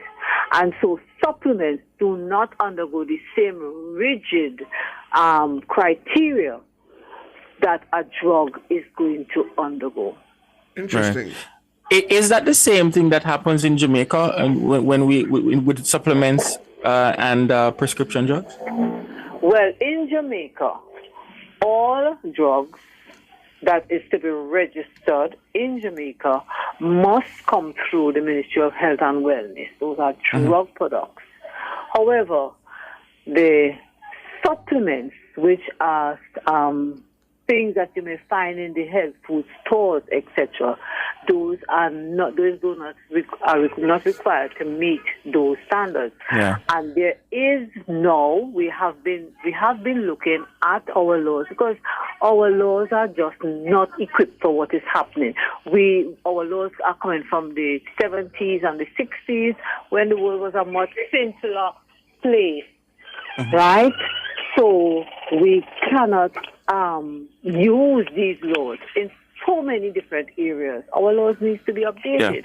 Yeah. And we have been doing the work at the council, for example, with respect to pharmaceuticals. And one of the recommendations is that all supplements would come under would need to fit specific requirements in order for them to be sold in Jamaica. Help me to understand, though, how widespread is the sale of these unregulated sexual enhancement products? Well, it is as widespread as the internet. Anyone can go on the internet and purchase. There's no control. When a site is being advertised, we at the council, with respect to drugs, we monitor. And so when we see something up for sale, then we do our investigations and we try to catch it, right? However, the internet is a big place. So one of the things that we have to do is to ensure that we educate programs like this, where we speak to persons one-on-one and say, listen, We are not trying to prevent you from getting the things that you may need. What we are trying to do is to protect you and to inform you that even that bottle of supplements that you are taking. There was a big study in the U.S., right, where they went to places like Walmart and Target and tested these supplements. And the majority of them, what was found is that the ingredients that were supposed to be there, you had less than 50%, right? So persons are paying high prices, and then you have these target marketing companies where they have persons who would come and they would tell you about, they have these groups that they form, and so there are lots of marketing ways of getting persons to purchase things. I am sure you saw online where they would have persons, I remember Delia Harris, she had to come out and say, listen, I am not associated, where they have her saying that she bought this product and what it did and how good it is. Persons are always trying to get persons are always trying to get the persons to buy things. You understand? Yes. Someone is saying, though, just before you come in, Siobhan, a listener indicated if adults can legally purchase alcohol and tobacco, both of which have proven long-term health risk, why shouldn't they be allowed to choose sexual enhancement products like Honeypack? Repeat that question for me. No, I was saying a listener just raised an interesting point. He says if adults can legally purchase alcohol and tobacco, both of which have proven long-term health risks, why shouldn't they be allowed to choose sexual enhancement products like Honeypack? Well, that is a matter for the policymakers, right? The long-term health risks that have been associated with alcohol and so, those cannot be compared to the immediate risk that some of these products. Persons can take these products and they go into cardiac arrest immediately, right? Or they have heart failure, they have kidney failure. And there are health warnings, just like how there are health warnings against cigarette smoking and alcohol. Everyone knows that this is the risk that is the long-term risk that is associated with taking these medications. However, these new products, the risk that is involved is that you have persons who may have an immediate effect on the person. So yes, you have a choice, but the role of the government and the role of the authorities is to protect you from the choices that you would make that would, in the long term, have a horrible effect on not just you, but on society. It's going to cost more for the government to take care of all of these cardiac arrest or whatever that is taking place, right? The liver disease. Another big problem is that some of these things they cause kidney failure and liver disease. And that is where I would like to take you, Dr. Watson. You said that, yes, it is the government's duty to protect you from the nature of some of these products. But now that we've identified that some of these products could be harmful, is it then not on the government to take them off the market? Or is it that is the government powerless to do something about it because they're considered unregulated? Well, this is it. The government has not approved it to be on the market. So if it is on the market and if you are found with it, you can be taken, it's illegal. So anyone selling it can be charged. Anyone who participates under the law, they can be charged because it is not supposed to be sold. However, as I said before, the internet and the ways of means of trading is so wide that it becomes very difficult for you to police everything. And that's why we encourage persons purchase your drugs and health products from licensed, registered places. That way you're one step ahead of protecting yourself.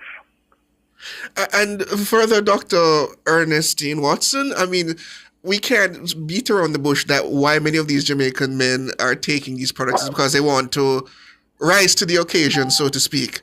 And Is there a legitimate process by which many of these men who feel they're not rising to that occasion can go to a doctor, get the proper medication that they require? Of course, it's one of the fastest selling prescription items. We have a wide range, and there's no shortage of choices. You can get things that you take consistently, or you can take on call or as needed. You can get operations done. There are many choices for men. So why go the path that is going to cause you more harm? At least you know when you take this prescription item, you are aware, you are told these are the risks. And it has been studied. So the risk involved, you weigh, in every medication there are adverse effects, but you weigh the risk versus the benefits, right? Now, one of the things with this particular product is that it is being marketed as a natural product. So persons will say, oh, it's natural, it can't do me anything, right? When in fact, there are additives in the product that can, in fact, is a drug and can harm you. So you are not even aware that this is what you are doing. Mm-hmm. You see, you have a challenge, though, Dr. Watson, because when our Jamaican counterparts look at those in the United States and Canada, for example, and they notice that they're utilizing this supplement, so to speak, and I use it that word very loosely, it's hard then to counter what they have seen and heard from other individuals. And now puts the pressure on the Pharmacy Council of Jamaica to deal with situations like that. And I come back to a discussion we had a couple of weeks ago about the public relations from Pharmacy Council, the ministry, in sensitizing Jamaicans about these things. What else can be done? Well, in truth and in fact, we need the media. We need all the help that we can get to get the information out to the people. Not everything that feels good or looks good is actually good. And you, as an adult, you have to make the decisions as to what is important to you for your health. Mm-hmm. But there are some products, right, which the government and the authorities have to take a stand and say, we will not allow this into the island because of the risk associated with this. Mm-hmm. But are we suggesting then that these products are coming through legal ports of entry if they're considered? Well, I can't say. We can't say it's here.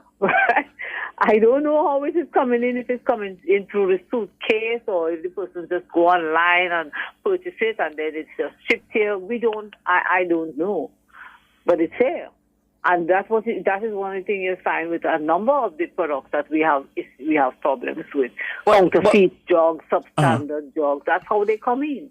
But the challenge, you mentioned a challenge though earlier, Dr. Watson, not to cut you, but you mentioned a challenge earlier about the definition of what is a supplement versus a prescription drug. And based on what I've heard earlier, it would seem to me that they can import the items marketed as supplements. It's easier because if you go away and you buy a couple bottles, it's for personal use, it's a supplement, right? Mm-hmm. However, once a product is identified as a risk, then it will be stopped, even if you're purchasing it for personal use. So the supplement is easier for a supplement to enter into the island. However, once it's identified like this honey and the black bull, etc., right? Once it's identified, then there is a restriction on all ports. Yeah. And if the person is bringing it in, then it will be removed. Yeah, and I think that is important to say and to state, because in the release from the ministry and all that we have read, it didn't say specifically that these items were banned. It just said that there's a warning that about the items. Right. At this point, it is a warning, but we don't know what further action will be taken. But then just, Dr. Watson, is there a list somewhere available of substances that are considered dangerous or illicit, either on the part of the ministry or the Pharmacy Council, in terms of this is a list of products that you are advised not to imbibe or take otherwise? Okay, so there are jog in, as far as the council is concerned, we have, and the Ministry of Health Standard Division, you have categories of drugs. So a drug that is considered a poison, that should be normally a list 3 drug, or list 4 drug, that those are drugs that require a prescription and can only be dispensed on the diagnosis and writing from a practitioner, medical practitioner, qualified medical practitioner. And then you have your list 2 items, which are items that should only be sold on the advice of a pharmacist. So list 2 items, you can go to the pharmacy, you can speak with the pharmacist, and the pharmacist can sell you. And then you have the non-list 2 items, or what is typically called the over-the-counter, although we don't have that as a classification in Jamaica, but in other jurisdictions it's considered as over-the-counter. We call it list 1. Those are the items that you will see being sold at supermarkets, so you don't need a pharmacist or a doctor to acquire those. Then for substances that may be contraband, I think we'd have to check with the Ministry of Health and Wellness to see if the Standard Division have an actual list for those preparations. But I couldn't say at this point. That is Dr. Ernestine Watson. She's the chairman of the Pharmacy Council of Jamaica. Thank you so much for joining us and keeping us educated on this topic, Dr. Watson. My pleasure. Thank you for having me. All the very best. I see someone in the YouTube chat saying, Siobhan, Googling it first. Yes, Marigold, I am looking up all this information for myself because there is nothing more useful than being properly educated about certain things. You see the challenge that we have though, Siobhan, because the ministry indicated that they're warning individuals, but we're not clear as to the legality, and that's something I wanted to get to. Yeah. There needs to be some clarity, because if you're warning the individual, then it's not banned. Then, of course, individuals are allowed to take it through our ports. And I mean, if in one case, it's different, yeah. As the FDA pointed out, it contains a prescription medication. In the case of Royal Honey, whatever they call it, contains Cialis, which is a prescription medication that you require a prescription to take. So it should, under that simple basis, not be allowed to be sold in Jamaica as a natural supplement. Well, listeners, we have The Watchman, as I understand it, next, and then we come back with more.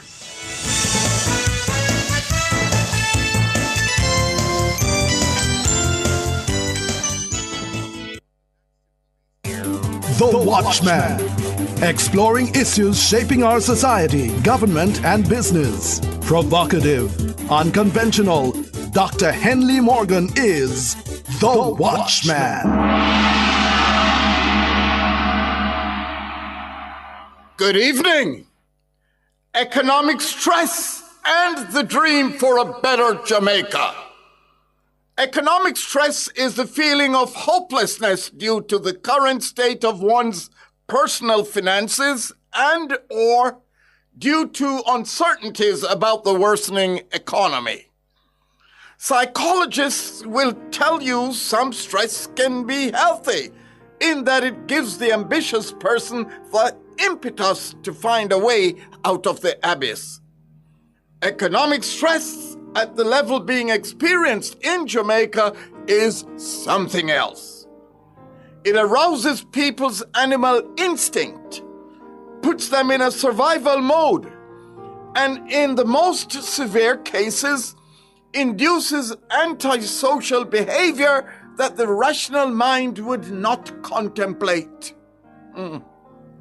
Dr. Robert M. Brown, author of Economic Stress, Harsh Truths, and Keys to Empowerment, wrote the following in the foreword. I quote, "Economic stress is a public health epidemic in many cities across America. Since the beginning of the Great Recession in late 2007, economic stress has significantly affected the capacity of millions of Americans to achieve the American dream." End quote. Living here in Jamaica, where economic stress is a feature of daily life, America, its many problems notwithstanding, racism, cold weather, ICE, Immigration and Customs Enforcement, raids, Trump's mass deportation antics, America seems to be a better option to life in Jamaica.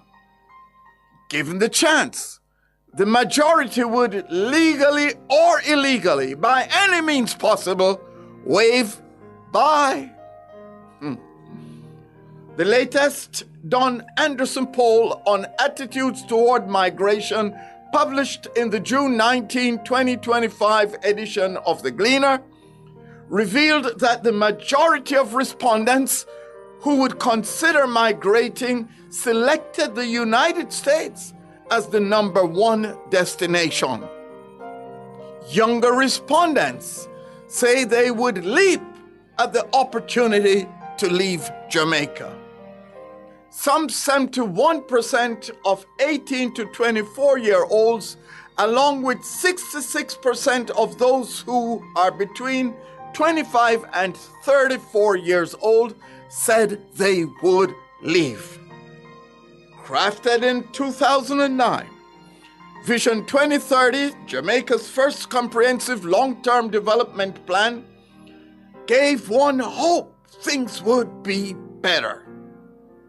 It says simply, Jamaica the place of choice to live, work, raise families, and do business by the year 2030. The plan rests on 4 national goals, namely, 1, Jamaicans are empowered to achieve their fullest potential. 2, the Jamaican society is secure, cohesive, and just. 3, Jamaica's economy is prosperous.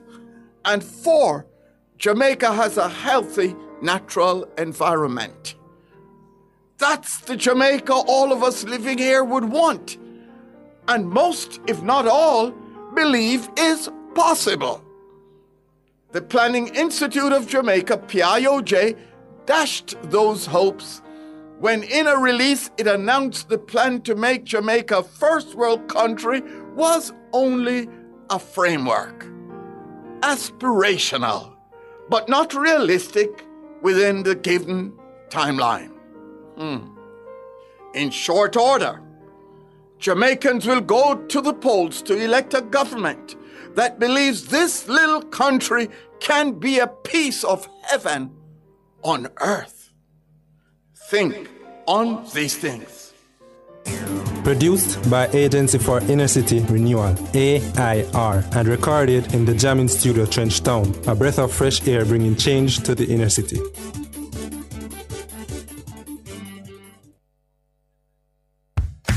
Start the school year healthy and ready. Bring the kids to the nationwide 90 FM Back to School Fair for vision and dental checks, blood pressure and blood sugar tests, and even immunization support. It's peace of mind for parents and a confident start for students.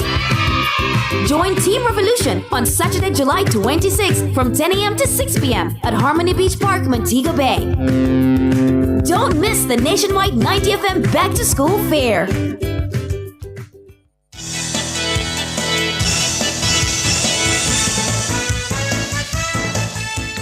Welcome back, listeners and viewers. We are now into the third and final hour at 7:06, and we turn to the U.S. briefly, where hip-hop mogul Sean Diddy Combs has been denied bail as he awaits sentencing. The decision was handed down by the presiding judge on Wednesday afternoon. According to the judge, Combs has demonstrated a disregard for the rule of law and a propensity of violence. It means the rapper will remain in custody while he awaits sentencing on 2 convictions. On Wednesday morning, Combs was found guilty of 2 counts of transportation to engage in prostitution, and he was acquitted of the most serious charges: racketeering, conspiracy, and sex trafficking. Combs is facing up to 20 years in prison, as the maximum sentence for each of the transportation counts is 10 years. The judge has proposed a sentencing date of October 3, but says he's willing to move up the date at the defense request. The trial heard from 34 witnesses over nearly 2 months, including ex-girlfriends, former employees of Coombs, male escorts, and federal agents. ABC News brings us more. On count one, the racketeering conspiracy charge, Sean Combs has been found not guilty of racketeering conspiracy, perhaps the most complicated charge for the jury to understand. The count one had provided for a number of predicate acts, but the jury does not have to get into that because they have found Sean Combs not guilty of leading a criminal enterprise, not guilty of racketeering conspiracy. They will now move to the other 4 counts, 2 of them on sex trafficking and on and we have not guilty now on count 2, which was sex trafficking of Cassandra Ventura. Sean Combs has been found not guilty of sex trafficking when it comes to his former girlfriend, Cassie Ventura. There was a real debate that the jury heard over the course of the last 2 months about consent and coercion and the complications of deciding when an 11-year relationship between Combs and Cassie Ventura may have become a criminal one. And the jury decided it was not criminal sex trafficking when Sean Combs committed what his attorneys freely admitted was domestic abuse, as you saw in that video. He has been found not guilty now on racketeering conspiracy, not guilty on sex trafficking of Cassie Ventura. He has been found guilty on count 3, transportation for the purposes of prostitution. He has also been found guilty on count 5, transportation for the purposes of prostitution. These charges carry a maximum penalty of up to 10 years in prison, so we do have a split verdict. Sean Combs has been found not guilty of racketeering conspiracy, not guilty of sex trafficking Cassandra Ventura, but he has been found guilty on 2 counts of transportation for the purposes of prostitution. And we're waiting for one more count, the sex trafficking of Jane. And just now the jury has decided that Sean Combs is not guilty of sex trafficking his former girlfriend who testified under the pseudonym Jane. So the jury has now believed that the relationships that Sean Combs had with his former girlfriends Cassie Ventura and a woman who testified under the pseudonym Jane were not criminal, did not involve sex trafficking. All Sean Combs has been convicted of here is transportation for the purposes of prostitution. And Kira, those did seem to be the most evident crimes that Sean Combs committed. We heard testimony from the male escorts. The jury heard about the cash that they were paid, and as prosecutors told them, they were not in those hotel rooms for scintillating conversation. Sean Combs guilty of transportation for the purposes of prostitution, not guilty of racketeering conspiracy, not guilty of sex trafficking. So there you have it, listeners. Sean Diddy Combs found not guilty on the more serious offenses and is still facing a potential penalty of up to 20 years on the lesser charges of transportation for the purpose of prostitution. And it's fair to say this trial has been quite divisive, considering there are many people who feel that this punishment is too light. There are others who feel that he should not have been charged at all, considering the circumstances. I don't know. I mean, the things I've heard and seen relayed throughout the trial and the supposed acts that Mr. Combs has taken part in, they boggle the mind, is what I can say. But go ahead, Sanjay. Well, for me, the verdict represents a significant moment of accountability. And it signals that not everyone who is wealthy and connected and powerful as Diddy is immune to consequences, right? Because there's a lot of cynicism over the whole case and, that it will all be dismissed. Yeah. And we're seeing today not necessarily so. But I hear you, Siobhan, because even so, you have individuals who are saying it should have been more than what we're seeing. Yeah. But you see, whether it was a civil judgment or criminal conviction, and depending on the final case type, it's really a strong message to the industry, what we're seeing today. power no longer protects immunity. But what about the impunity? What about the argument being put forward by a lot of people that based on the testimony, based on the presenting of the victims in this matter, that this is just an attempt to trump up something to take down another black man? I see that going around a lot. And I'm not surprised that some will, of course, play that card, but we have seen through all the testimonies and everything that would have happened, I think it was a fair assessment, a fair trial. But again, you're going to have the naysayers who will believe that he's innocent and this is individuals trying to, the race card.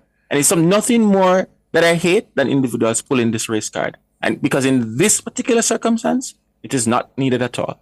I mean, I see someone here, it will only boggle the mind if you can't find a taxi. These accusers sold their souls and self-esteem for fame and money. No sympathy from me. So, yeah, as I said, it has been a very divisive trial, all things considered. And even people in the newsroom, I'm not going to name them, seem to think that these women essentially put themselves in that position in search of fame and profit.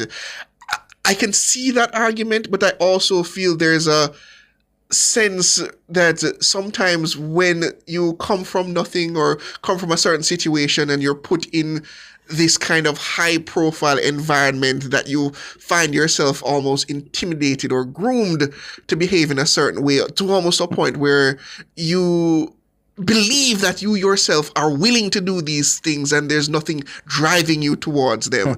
And there's a reason why we have a diagnosis considered Stockholm syndrome. It's something that happens. You tend to sometimes humanize your tormentor. You sometimes tend to believe that you've earned this torment, that somehow you are the one who caused this upon yourself. I'm not saying this is what necessarily happened in the case of Sean Diddy Combs, but I can't simply just suggest or wipe away the notion that these women brought it upon themselves. That doesn't sit well with me. And Siobhan, I just want to go back to something that I said earlier, because it's true. It's true that Black men have historically been falsely accused, criminalized, demonized in many ways that white men haven't. The history is real. So I don't want anyone to think that I'm downplaying that. Yeah? And it is, yes, some women may have been attracted to the lifestyle, the fame, the opportunity, but choosing to be in the relationship for benefits of lifestyle. But we must learn to hold to truths. It is possible that some people are looking for an opportunity, but it's also possible that you have individuals who were genuinely hurt. So we must be able to dissect what is before us and separate the truths. That is important. Well, I don't want to waste any more time of the listeners and viewers. You want to come chat with us? The numbers are 630-937-124 and 618-8255. Come speak with us.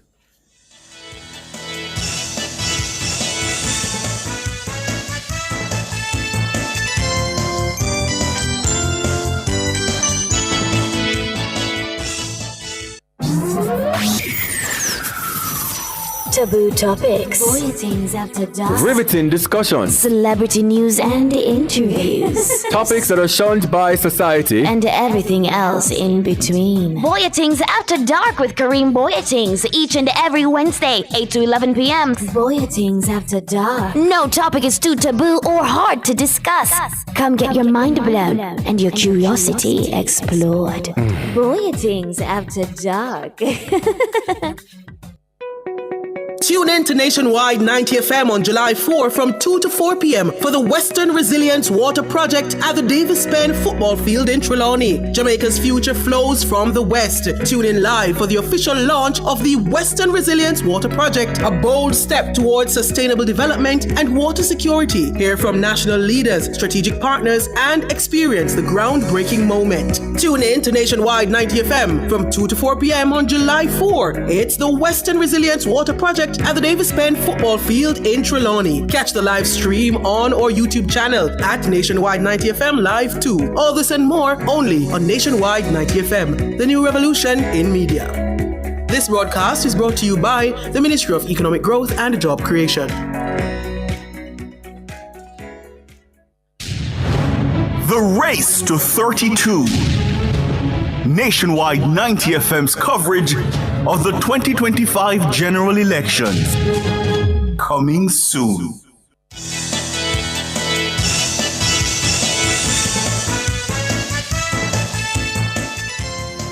Welcome back, listeners. As I said, we're going into the third and final hour, and we are taking your calls. It's your time now. The numbers are 630-937-124 and 618-8255. Papa Nana, you're on the line. Yes, sir. How are you both doing? Doing all right. How are you? Not bad at all, my brethren. How you do? Well, I am there now. Watch all that is happening in the world, you know? Yes, I know that. I can depend on you. I can depend on you people. Anyway, it's not every time somebody says something you can agree with them, because some of us wouldn't relevant if everything that one say you say the same. But listen to me. I think the chances of you going to prison in America if you're black and famous is greater than the white man. I believe statistically that has been proven out in terms of the incarceration rates, so I can't disagree with you on that. Yes, and the chances of going to prison in Jamaica is less than the poor man. If you have money, you can do a lot of things. Oh, that's also a universal constant, Papa Nana. Money can solve a lot of problems that the impoverished simply cannot get out of. Especially when you have a good lawyer. Oh my God! Which costs? Sanjay, you're young, but Yes. I think you're coming on very, very well. I can tell you. You know that one time the government said the lawyers should report any activities that they believe that is not right with their client. Yes. Oh, I recall that. Yes. It was a big deal. It went all the way to the Privy Council, if I recall. And I won't call no name, but listen, the lawyer, I call him the Lord of the Ring, because they are so powerful in this country and legalistic that you have to be careful how you talk. And he said, "Oh no, we're going to fight it tooth and nail, because our life would be in danger." And 2 weeks after that, Papa Nana, lived to hear that lawyer say, I tell people that if they know anything, they must report it. No, you is one of the men who fight it down and say, the lawyer's life would be in danger. How could you do that? And him asking you now as the local sufferer to say, anything happen, you must report it. Right? Well, I tell you, this country, hear me, I tell you. And you know the other thing that I am saying, we can't end without we talk a little politics. Mm-hmm. You know that most of the PNP is two different people. One is PNP and one is Comrade. But you know, most of what the Comrade said, I don't know how much you two people is a Bible man, but you know that the people in this country should call them Eli. You ever heard about Eli? I think most of the Comrade in this country, they should call them Eli. Because let me tell you something. 99.5% of what them say is lie. Because, take for instance, look at a person like Miss Martin. Hold on, Papa Nana, how you come with that statistics? Eh? How? You pick that one out of a hat? Then let me ask you something now. Papa, no. Just be clear, because I know you're about to call someone or somebody's name. Be very careful when we talk about people's reputations and comments being made. Be very careful if you're going to single out an individual. Yes, I know, but again, Papa, I'm not putting this station in any problem. I say what Miss Matley said about the parliament. It was the truth. Whom? Miss Matley. It was the truth what you said about they refused to. They shut it down Parliament because they did not want to. Okay, yes, that is correct. That the report was tabled in that Senate sitting. There was no intent, and Philip Powell also came out and suggested that no, there was no discussion to end the parliamentary sitting or send the Parliament on recess. Yes, and that's what which I have to agree with you, Papa. I try to believe in the best of people, and I wonder at what point were wires so crossed that Lambert Brown was comfortable enough to get up in the Parliament and say that, yes, I heard from the opposition leader of government, the opposition leader of government business in the House that, yes, we are going to be proroguing the panel. He said it with such confidence that I said, only for that to be contradicted by the said leader of opposition business. Listen to me. I'm going to say something and I'm going to be very careful again. When I was going to school, my teacher teach me a little, I think his memory gem or something like that. He said, let dogs delight to bark and bite because God has made them so. Let bears and lions growl and fight, for this is nature too. But little children were never made to tear each other's eyes. You see, when you have those type of mentality, you will bark and bite. You don't take care of yourself. All right, Papa Nana. You can't expect anything better from them. Goodbye. Carl, welcome. How are you doing? Evening, Sanjay. How you doing, Carl? There, man. Sanjay, I want to ask you a question. Sanjay, who did give the JPS the last license?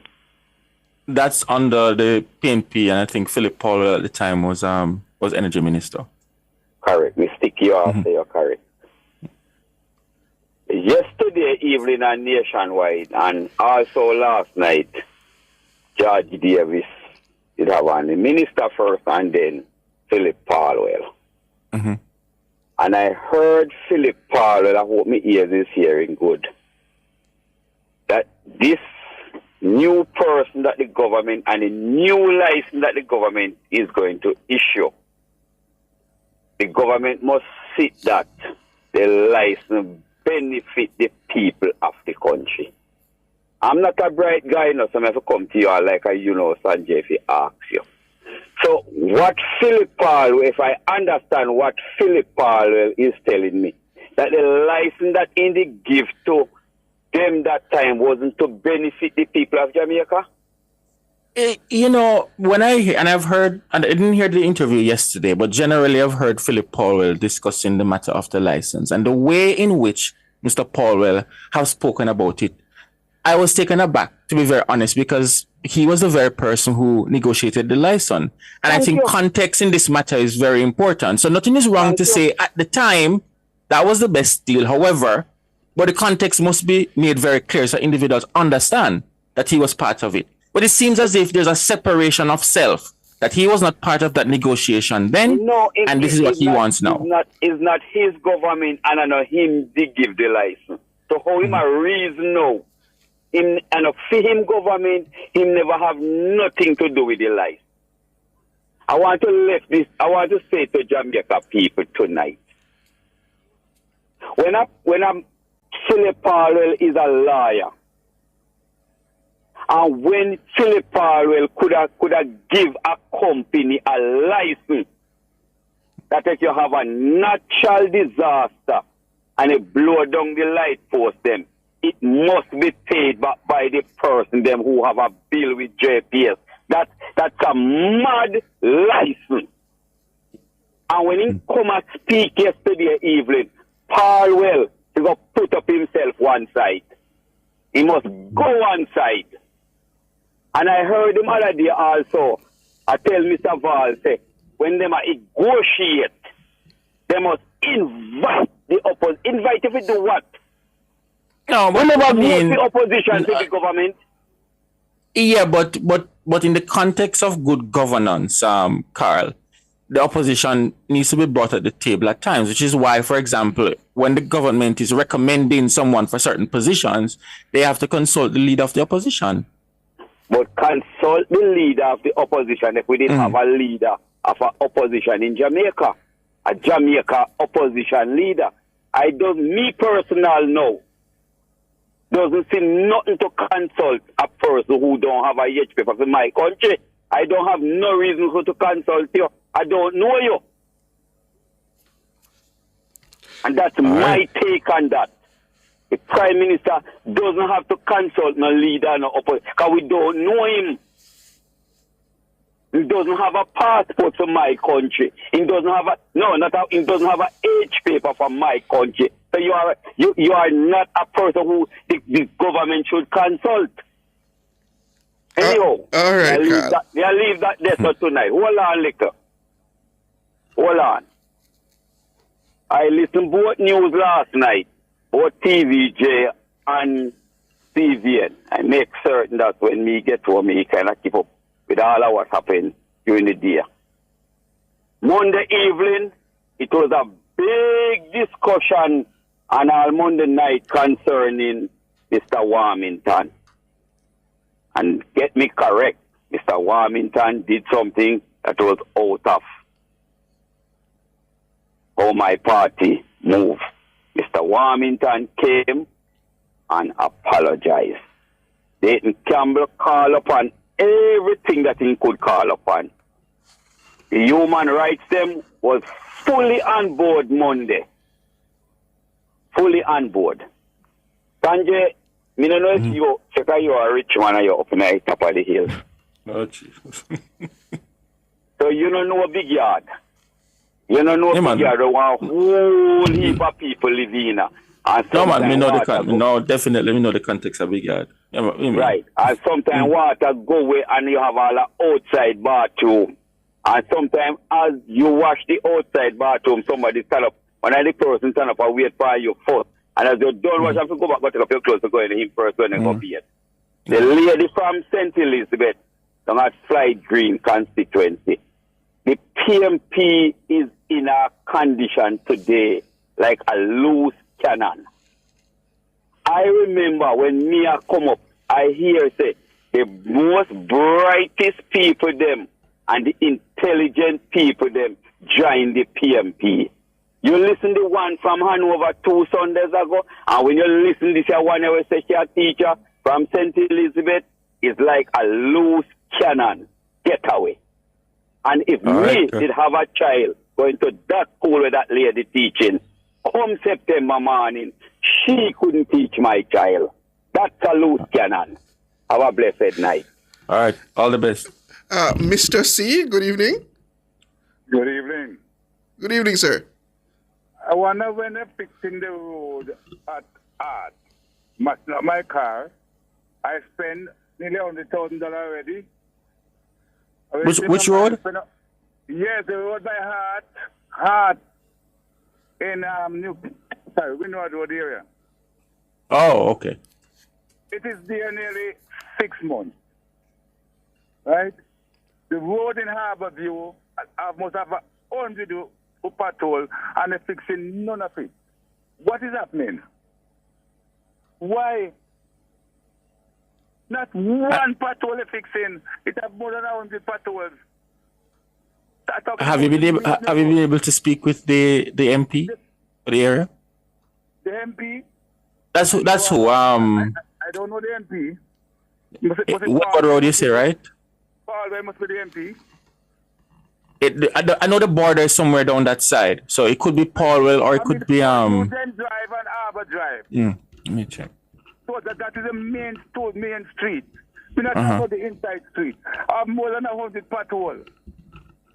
Right, but you want to part of the process too is to make representation and to speak to your MP to make representation on your behalf or the councillor on your behalf to the respective agencies. How are we going to find those people? What do you mean, how are you going to find them? They have a constituency office that you can go to. They have email addresses that you can send emails. That is the main reason. My family and I'm going to give them can't bother with vote business because if one party in the same thing happen, next party in the same thing happen. But you see, part of the challenge though is that we complain as Jamaicans that something is not being done.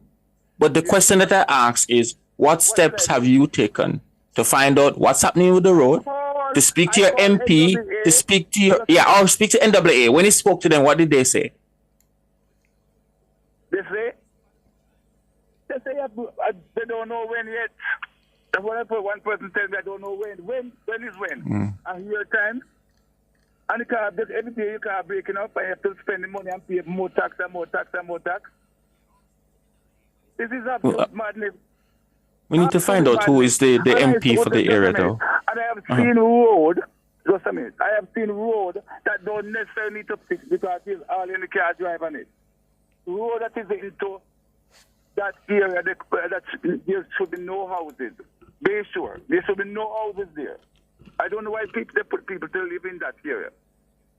Because that area was abandoned for housing. That place was cut up for houses, and when they test it, they say there should be no houses built. I don't know why people live there, and they're getting light and water and all sort of nonsense. And when we paying over bills, over taxes, and those are squatter land, they're fixing the road over there. What is the problem? Of course, you can't run like this. Huh? We spend around $1,000 fixing the car, and the car breaking up again, and you call every day about to fix the road. Nobody fixing it. Well, you're correct. Based on my checks, Philip Paulwell is, in fact, the MP that covers that area. Yes, from Fort Newton Drive, Harbour Drive, all Harbour View area. Yes, right? yes. And nobody are fixing it. Well, they happen. They happen to listen, even though sometimes they don't say it. So we're making that call now to MP MP Paulwell. You've heard the call from one of your constituents. The road is in a bad condition. Yeah, the road here in Harbour Drive, Fort Newton Drive. They're not and look what is happening. Nearly 1,000 trucks pulling out sand from right behind the football field every single day. More than 1,000 trucks. I don't know what they're going to do, sir. The problem that we have now is that you're going to hear the argument about parochial road and central government and all of that. And when I called the mining ministry, they said they don't give nobody the authority to take up the stand. They would thief in the stand. Over 1,000 truckers and take out there. What is happening? Some illegal activities happening over there also. The stand supposed to belong to the people of the country. Because when I ask, they say, the government is going to take 3.5%. If a person sell $1 million to stand, they don't get $35,000. What kind of thing is this? What kind of country is this? All right, sir. Thank you for the call. Ulrich, good evening. What up, guys? Even Sunday, even while I'm on. Hi, Ulrich. Good evening. We're well. How are you? I'm not too bad. I heard you guys discussing talking about the case in New York today. Yes. Yes. Historically, black celebrities are always being brought back to the reality that the color biasness is always there. But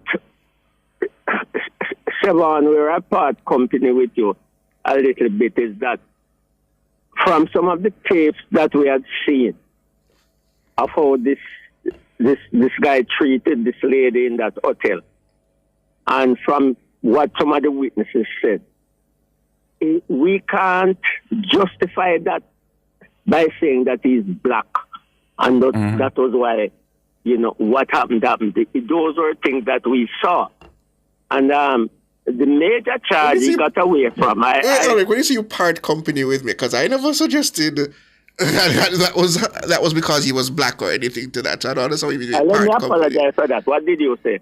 No, I'm saying that I don't know if I can support the view that these women just had it coming, so to speak, or they found themselves in that position based solely on their own actions. That is what I said I don't support. I believe that these women could have found themselves in a precarious position, and as a result of pressure and the need to conform to a certain view imposed on them, that they themselves became victims under those circumstances. Not that they deserved it or that they put themselves in that position and therefore they should reap what they sowed. I don't support that position. I misinterpret what you said, but let me say this now. Don't you believe that after a while they should have realized that what was happening, and because of money they didn't walk away? I'm certain that you could say money played a role, but I can't say I know it personally, but I know and I've heard a lot of victims who find themselves in that position where you said, "No, why don't you just walk away?" And they give you all sorts of reasons and explanations because they feel trapped sometimes and they feel like they're unable to move away from the position that is harming them. So I don't want to come down universally and say that all these women deserved it and that they put themselves in that position and they deserve the outcome of what happened to them. I just cannot subscribe to that view. I understand what you're saying, but sometimes I just think that the money, the fame, the big parties, the lavish lifestyle, I am sure that he had approached a lot more women than those, and some of them have walked away. I'm a bit sorry because it's a reality though. It's a reality though, Alaric, that in many abusive or toxic relationships, especially with wealthy or famous men, the lifestyle offers, the financial security, the status, the visibility, it is hard to give up. And victims may fear starting over with nothing, losing their career connection, being black labeled in the industry. That is something that is hard to deal with, So it doesn't mean that the abuse didn't happen, but for them, it's a means to survive and continue with their daily life and turning a blind eye to that. I understand, guys, but sometimes it hurts to know that the people of our color, was this money influence, really behave in such a way that we're always stigmatized. It hurts. But well, let me ask you, Archie, do you not find at least what we know and has been confirmed as things that have happened, do you not find his behavior somewhat distasteful? It's very much distasteful. Honestly, I see that. And you know what hurts? The color thing. When the guys up there like color do these things, you hardly see them coming to the fore, and you know that they do it too, and it just sets a stain on our color, man. It makes me feel so bad.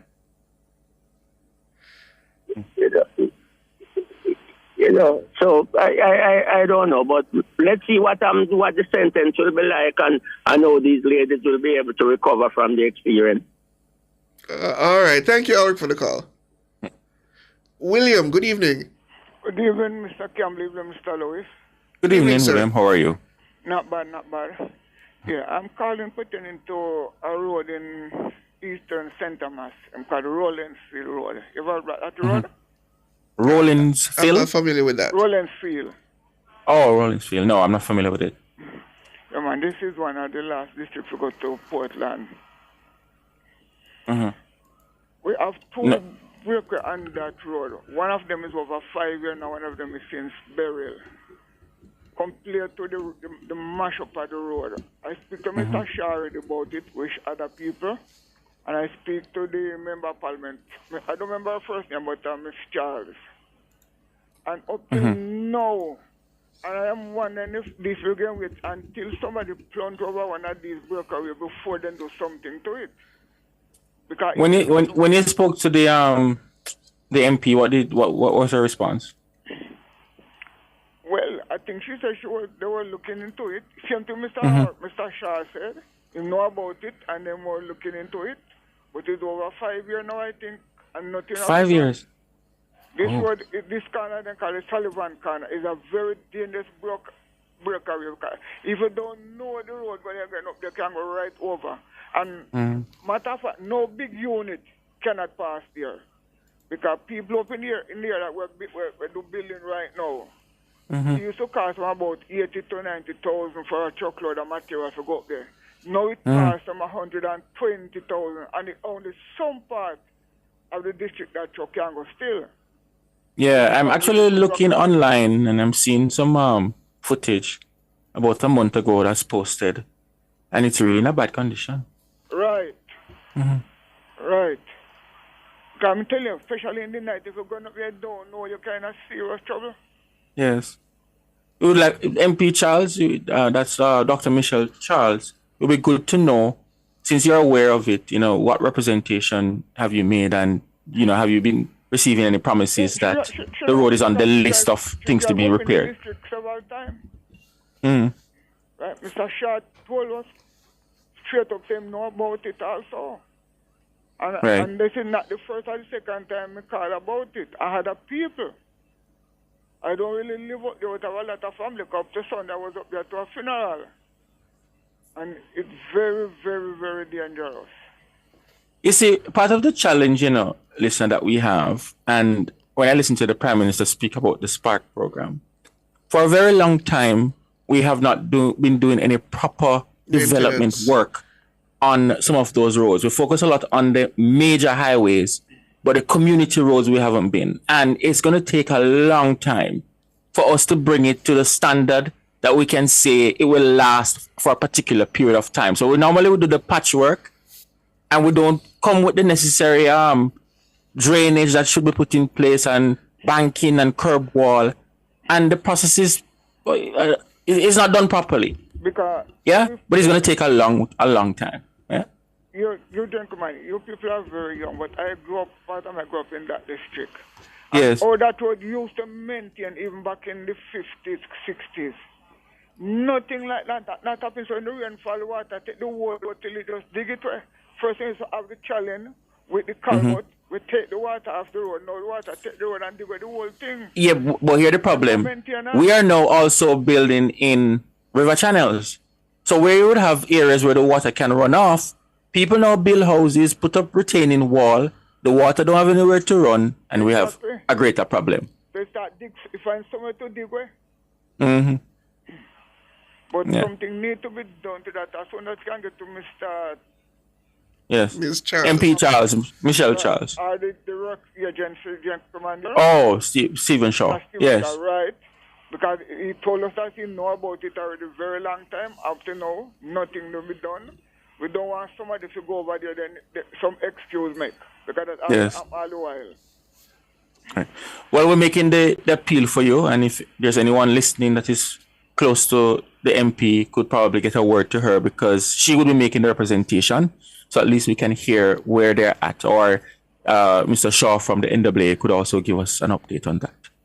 All right, good evening. Thank you very much. All the best. Good evening, Cleveland. Are you there? Yes, I'm here, sir. How are you doing? Maybe I'll give thanks and praise and listen all of what I say and do. There's something on the phone here. I think the news is from your station. The Integrity Commissioner has revealed via a document tabled in Parliament that it has closed a probe it had launched into Prime Minister Andrew Holness' statutory declaration. What that mean? I'm not aware of that, Cleveland. I wish I could answer that question for you. Sorry. Yeah, but it here says nationwide it come from. As I said, not aware of it. Can't answer that question. Okay. I just I see that I can interest in it. The pensioner that didn't get the pay. I noticed that other places trying to make a mountain out of it. Mark you, I'm one of them that get my thing from the accountant general too. And I would feel a way if I'd go to the bank and see that I didn't get my money. It's something happening for years now. It's not anything new. Right? There's sometimes some hiccup coming in the whole system.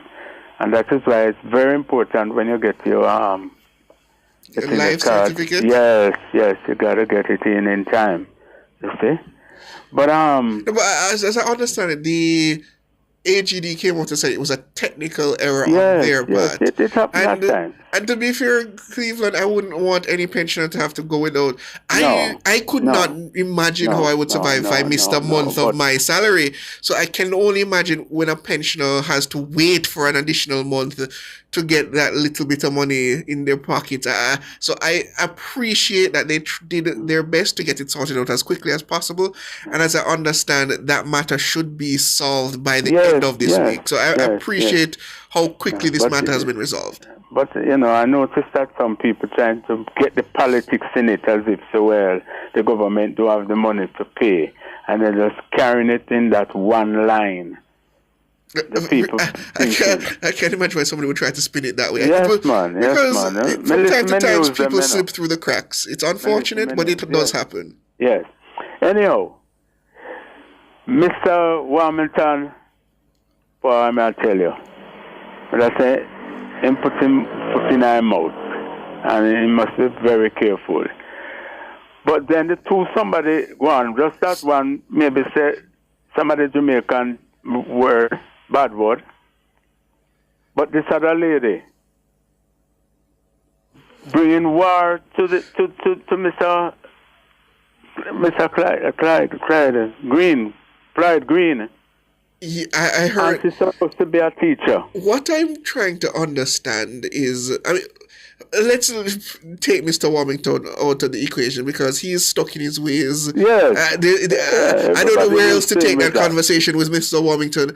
But do we not have sensitization sessions when we're putting forward candidates for high office to say, this is how you should comport yourself. These are the things you shouldn't say while you're on the campaign trail. This is the message we'd like you to put forward. These are the topics we'd like you to avoid. Isn't there that level of proper care and guidance being provided by the Secretariat of either political party? Let me just put it that way. But I because it seems necessary for these people. None of the civil society groups say anything about how this lady go on as a teacher. But everybody took up Mr. Warmington talk, and them ignore the other lady because I think she come from some place I don't even want to describe because not every big yard stay like that. But gosh, man, and she's supposed to be a teacher and going on like that, and declaring war. It is distasteful, Cleveland. I definitely agree with that. And I feel it was such an unnecessary comment. I don't know how she moved from concerns about water to declaring war on the sitting MP. It just seems so. Man could have wondered, will she? God no. I'm not going there with you, Cleveland. But I just say it feels we need to sit down these candidates sometimes and give them proper lessons in terms of comportment. Aren't they vetted to understand that you need to carry yourself a certain way? You're representing your party. You're representing what we would like to be considered the best of Jamaicans. You should behave yourself in an appropriate manner. I saw someone showed me a snippet of the video, which is circulating on social media. God, our face alone. And one of the comments I saw is someone says it's a spiritual war. Yeah. My thing is it didn't. Spiritual war? Oh, yes, that's one of the comments. But even if she was speaking spiritually, really, there was no. No. I'm saying even. Hold on. Listen to me. Even if she's speaking spiritually, there wasn't any context because at no point, and maybe I need to see the thing in its entirety, but at no point I hear she spoke anything about a spiritual war. That's one. No. And even the look on her face that I saw on this video, I'm like, mighty God. Yes. As I said, it just came unbidden because she was speaking about concerns about water. Man. And I just where did she make the transition from that? Yeah. She's not speaking the truth that there's no water and farm and don't have this and that. But she not tell the truth. I don't live there, but I have plenty of friends there. You see? And I wonder the people who sit there and listening to her, why one of them would not get up and tell her, say, no go so. Then sit down there and clapping her and then well know so no go so. And I noticed the pimpy having some of these ladies now. I wonder what's happening. Some of these ladies are going on like they're fighters. Huh? Gosh. All right, Cleveland. Thank you for the call. Bobby, evening. Yes, good evening, Siobhan. Hi, Bobby. Good evening, Sandra. Yeah, man. Yes, you see, I just want to say something. You see, I don't expect nothing different from the PNP because the PNP has been behaving like this when any time they are in opposition. When they are in opposition, they try and bring some form of war to the JLP. So when I hear this lady down in Clyde Green constituency behaving that type of, it doesn't surprise me. But one thing though, she's not speaking the truth. She lie, and I can't. Just leave that she did not say something truthful. There's a very just thin line you have to walk when you say things like that. You know, but Siobhan, even looking on, and I was just playing the video again, those that were on the platform, for the most part, they seemed very uncomfortable with the posture of this lady. Huh? I don't know if you probably need to look back at the video. No, I saw the video in a second. No, I saw it. No, man, but I'm saying that I'm taking the time now to look at those around her, and the cameraman was able to zoom out, and we were able to see most of those who were on the platform, and they did not seem amused at all. Yeah, man, I saw it. I saw them. But the reason why I said that she's not speaking the truth, I work along with Floyd Green right across the length and breadth of Jamaica. All right. And since Floyd Green, you see, get minister, all small, medium, and so on farmers get a lot of resources out of the agriculture ministry that Floyd Green put up for them. Even the other day, down at Isratech, when we have a symposium there, and Floyd Green, he was all the way over in Portland meeting with the fisher folks, and he was way behind time, and we were saying, boy, no, apparently he's not going to really get the time to come to Shooters Hill. And he still make the time, although he was a bit late. And you know the reason why he rushed and come all the way to Shooters Hill?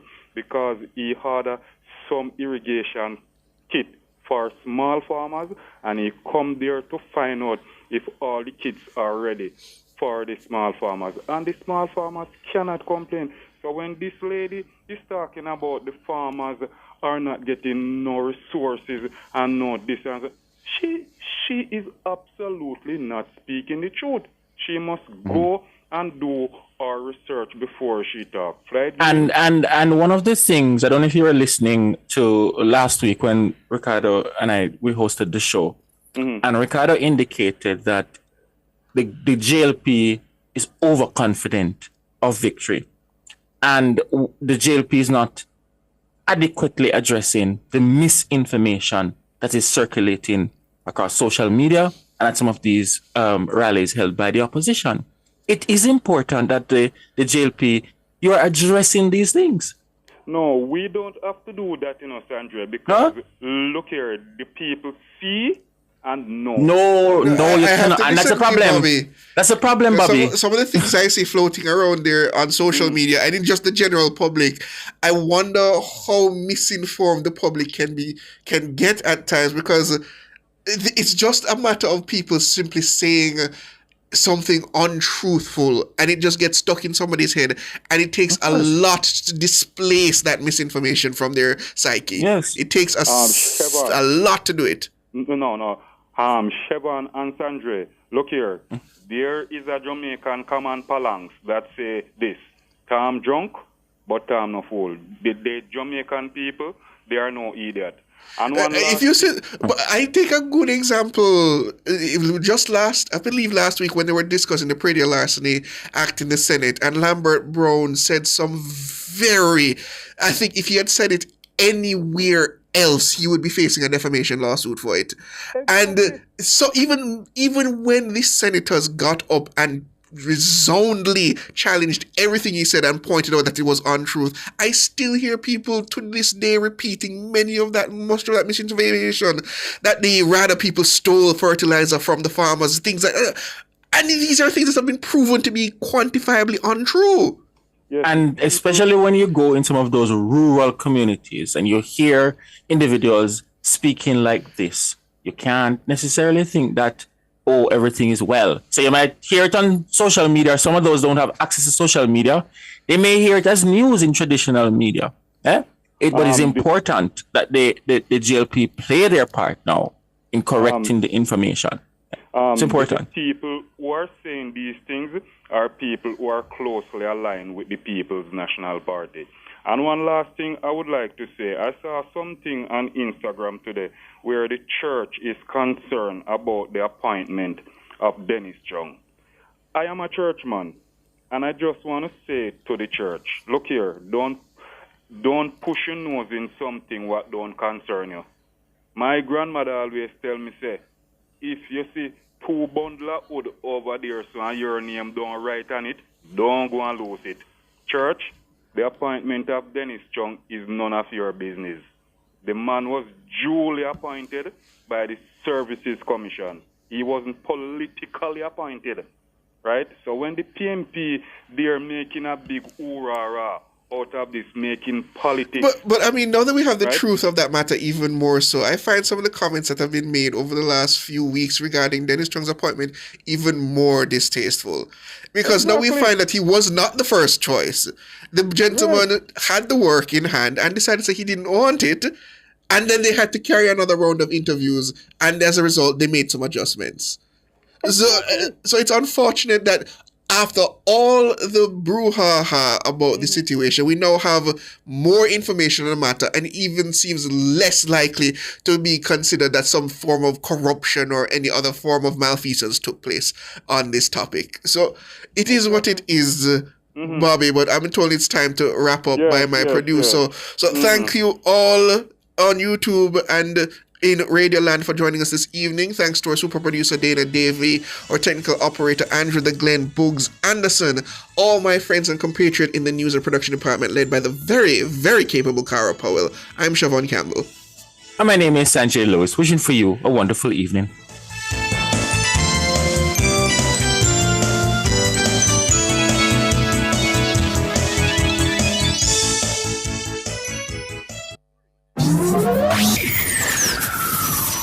Taboo topics, bulletins after dark, Riveting discussions, celebrity news and interviews, topics that are shunned by society, and everything else in between. Bulletins after dark.